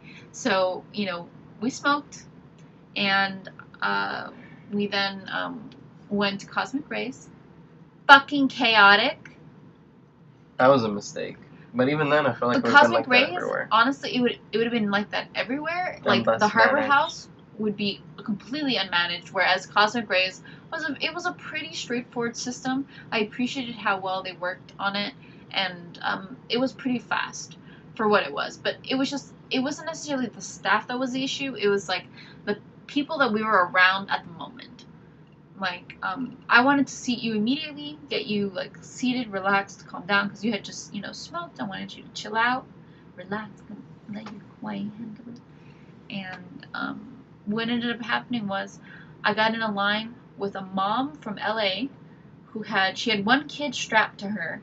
She had one small child who was maybe 6 or something, and then she had 2 others that were, like, 7, and they were like twins or something, and they were fighting and manhandling each other, and they were just a mess, and she couldn't handle them. And then there was another woman who was making like an order that was like huge, like she was ordering for like 10 people, and then the other woman, the other line, she was ordering everything to go, and everything had to be like custom. And there was just so much chaos in the ordering system that when I came up to my order, I was like, just 2 chicken sandwiches and a drink. Yeah, I remember you mentioning she ordered like 10 or 20 things, shoving them into a big bag. It was like a whole scene. It was I was wondering what was taking like so long for the food. I mean, beyond like just... But it was like there was nobody in front of me. The lines were very empty. There was only 1 or 2 people in line, but those 1 or 2 people were ordering these huge orders. Yeah, and I felt for the people working there, you know. And every 10 minutes there was fucking somebody in their birthday. Yeah. So we had lunch. We made the mistake that we're never again ordering the chicken sandwich from Cosmic Rays. It's chicken nuggies all the way. It's weird. Like, every time we go, they constantly change a couple menu items, and they should, like, change it up to maybe shift it to maybe appeal it to different audiences or something. So the chicken sandwich started off as, like, an unseasoned chicken breast, plain, like, lightly grilled, yeah, kind of, yeah, poached-ish. And then they gave it to us next time with, I think, like lettuce or something and tomato. And mayo. And then the next time, I like that iteration. it was seasoned.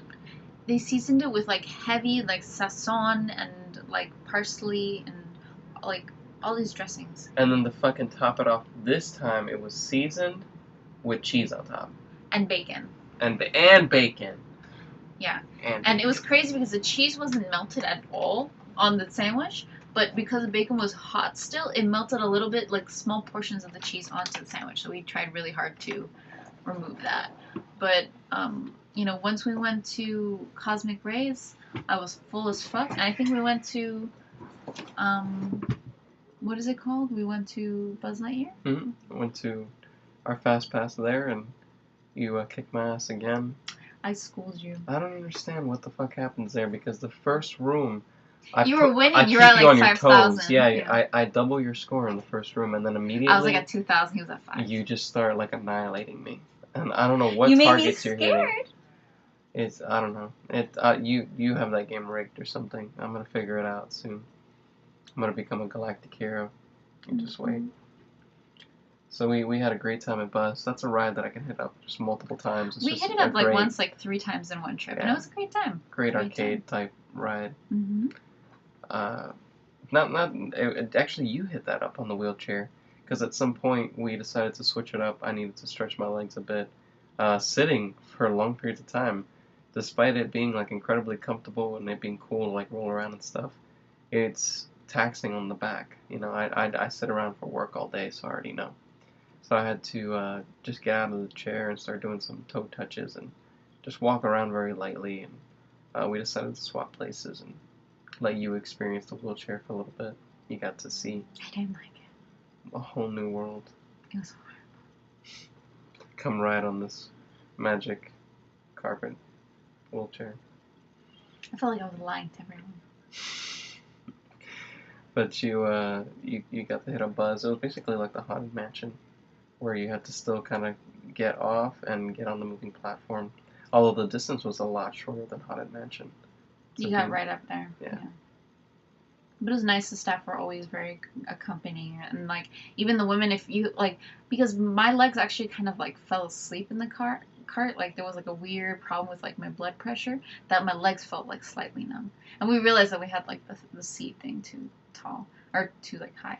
But we like she held out her hands just to like accompany, like to make sure that like I had something to grab onto if I fell. Disney is the best place to be handicapped. It really is. As much as people make lawsuits and shit, they shouldn't, because it's the most accommodating place. They really do. Yeah. So she annihilated me. We finished up that ride, and we decided to head out for the day. We saw the Wheel of Progress. Wheel of Progress was also fun. Yeah. I had that experience as well in a wheelchair. We were right in the very front of the thing. That was a different experience again. Yeah, I was like fucking so close I could smell the dog. It smells old ass. How like 60s wiring like burning and all the copper and shit. But that was interesting, yeah. Carousel, but we head out after the carousel, I think. Well, carousel was actually before Buzz Lightyear. Yeah. But then we went to go have coffee. Yeah, we rolled back to Main Street, and I wanted a little bit of pick-me-up to make sure I can get through the rest of the day. Got a little bit of coffee. We bought one of the mugs. Treat. Got one of the limited edition Starbucks mugs that we recently discovered are released everywhere. Like, yeah, we thought it was just a Disney thing. We were just so part of Disney culture that we were like, oh my god, this one new thing is coming out. It's like only for us. Oh my gosh, we're so great. And then it was something that like I rolled up into a Starbucks like on Friday, like last week. And I was doing an order because like I was meeting with a panel and the whole panel wanted coffee, and I was like, let me go get the coffee. And I went and got the coffee, and I just saw it right there, and it had like the local city on it, and I was like, man, please, like whatever. So you know, we got some coffee. I got the mug, which I was very excited about because I did want the mug. I do like thinking about our Disney vacation. Having a mug is like a really great representation of it. I just don't know if I want to actually drink out of it. I think I'm gonna drink out of it.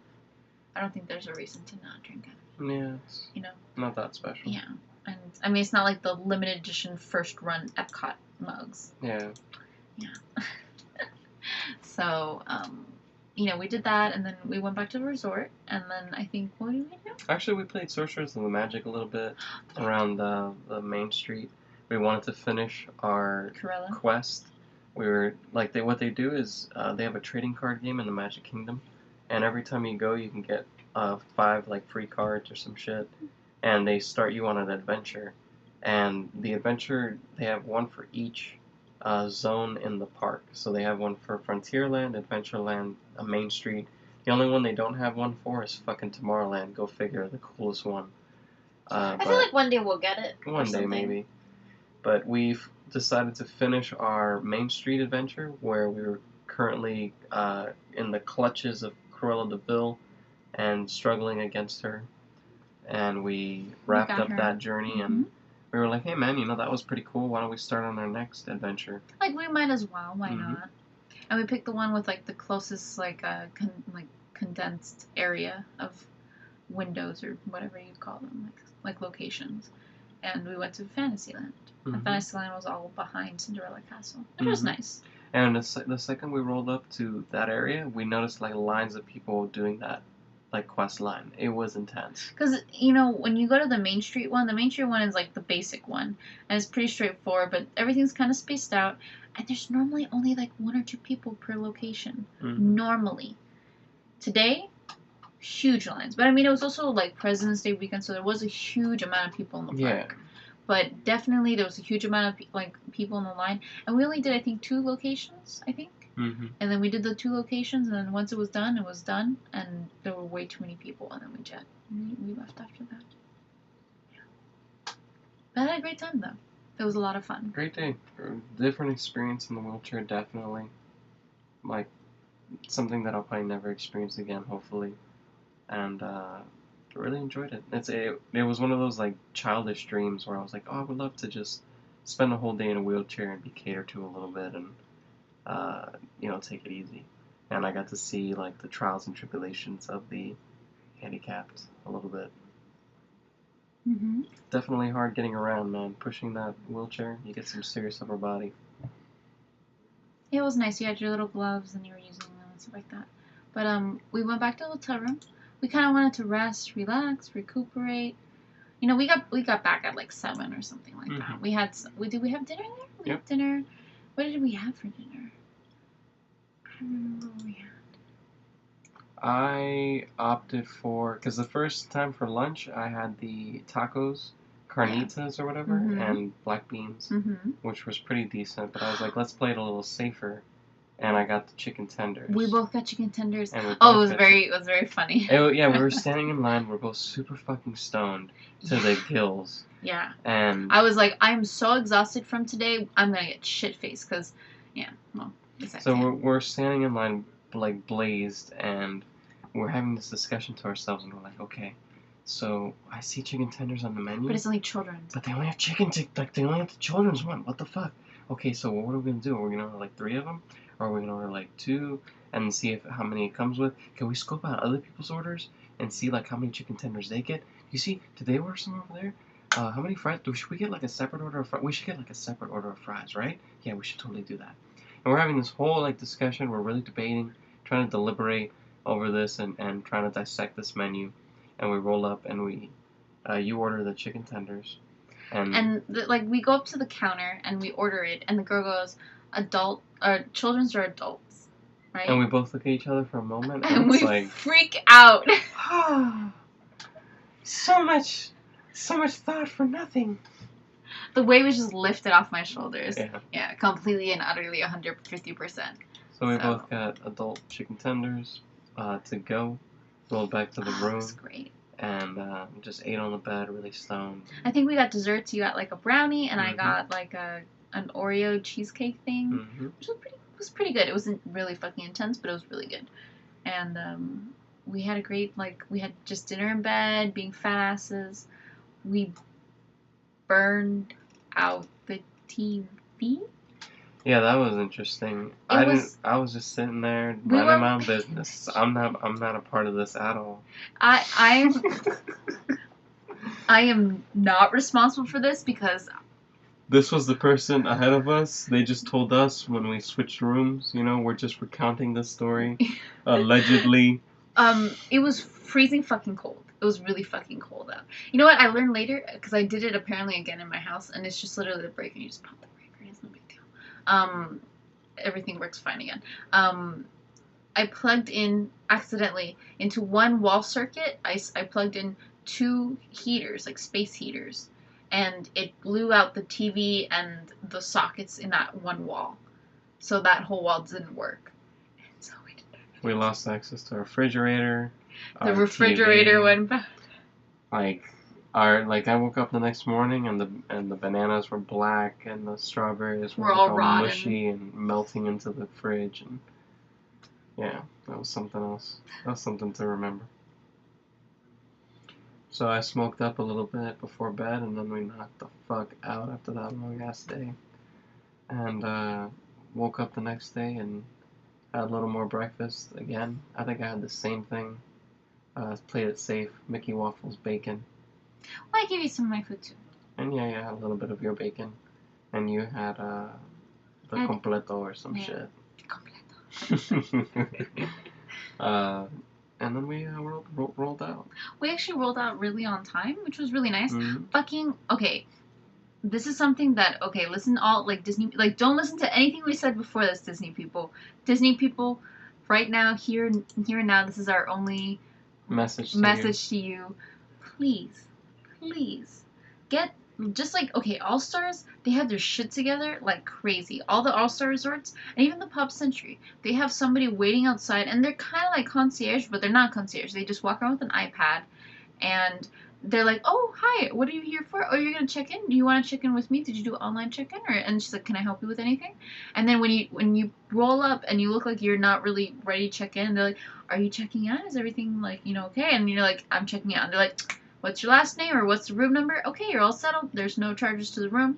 You're all good. And you can just leave. And we fucking had to wait in, like, a line of, like, 20 people to, like, all the people that were checking in, we needed to check out. And it just took forever. And then the lady, like, we don't know the Disney property. And the lady, like, didn't speak English well. And she felt uncomfortable talking to us. I was like, I need directions to the Hess. And she's like, do you know where the Animal Kingdom is? And I was like, I know where it is, but I don't know how to get there by driving. Like, you don't, what? No. And I was like, give me the map. I need a map. Like, it was very difficult to get a map out of her. But we got a map and we rolled out once we got some gas and everything was okay. It was nice. Nothing big happened to us. Car didn't fucking break down. Thank God the car didn't break down. I'm so glad that I resolved my issues with my, what is it called? Accelerator cable. I don't even want to think about it anymore. I just, like, completely removed that from my mind. Yeah. But we had a good time, and we came back, and I got back to work, and you got back to work, and how was that? I've been working since. Yeah, I've been working since, exactly. It was just, like, I had a really big panel that I had to, like, experience, like, the week after Disney, and I was like, man, I gotta, like, hightail this shit right now. I gotta get my shit together. So, that was pretty hard. But, yeah. Yeah, we're still struggling. I currently am still slowly getting kicked out of the house and having to move into a new domicile. And I'm just struggling, hustling. I sold the Xbox 360, the SNES, and God Hand, and the GBASP. I sold a camera lens. I sold an iPhone, and I'm gonna sell next a Dreamcast PS2, as well as maybe some N64 games. I don't know. We'll see. Hopefully, we're gonna be selling a Mac. And a Mac, 2 Macs actually, a Mac laptop and a Mac desktop. Just selling anything I can, selling the shirt off my back, as long as you guys give me some money so that I can subsist a little bit longer in this world. Some reasonable money. Yeah. But, yeah, it's just one of those things where it's like, you know, I recently moved, and I was like, I had already consolidated all my items. I got rid of a lot of things. I threw out a lot of stuff. But I consolidated my items to everything that I want, everything that's mine. And I was like, let me just pull out all the electronics that I have that I'm willing to part with. You know, like, it's one of those things where it's like, as adults, I was very, well, let's rewind a little. As, like, a young adult, when I was, you know, middle school and even in elementary school and parts of high school, I was so integrated into gaming culture. I loved gaming culture. I would visit, like, Nintendo.com. I would visit Cerebi. I would visit Bulbapedia. I would visit, like,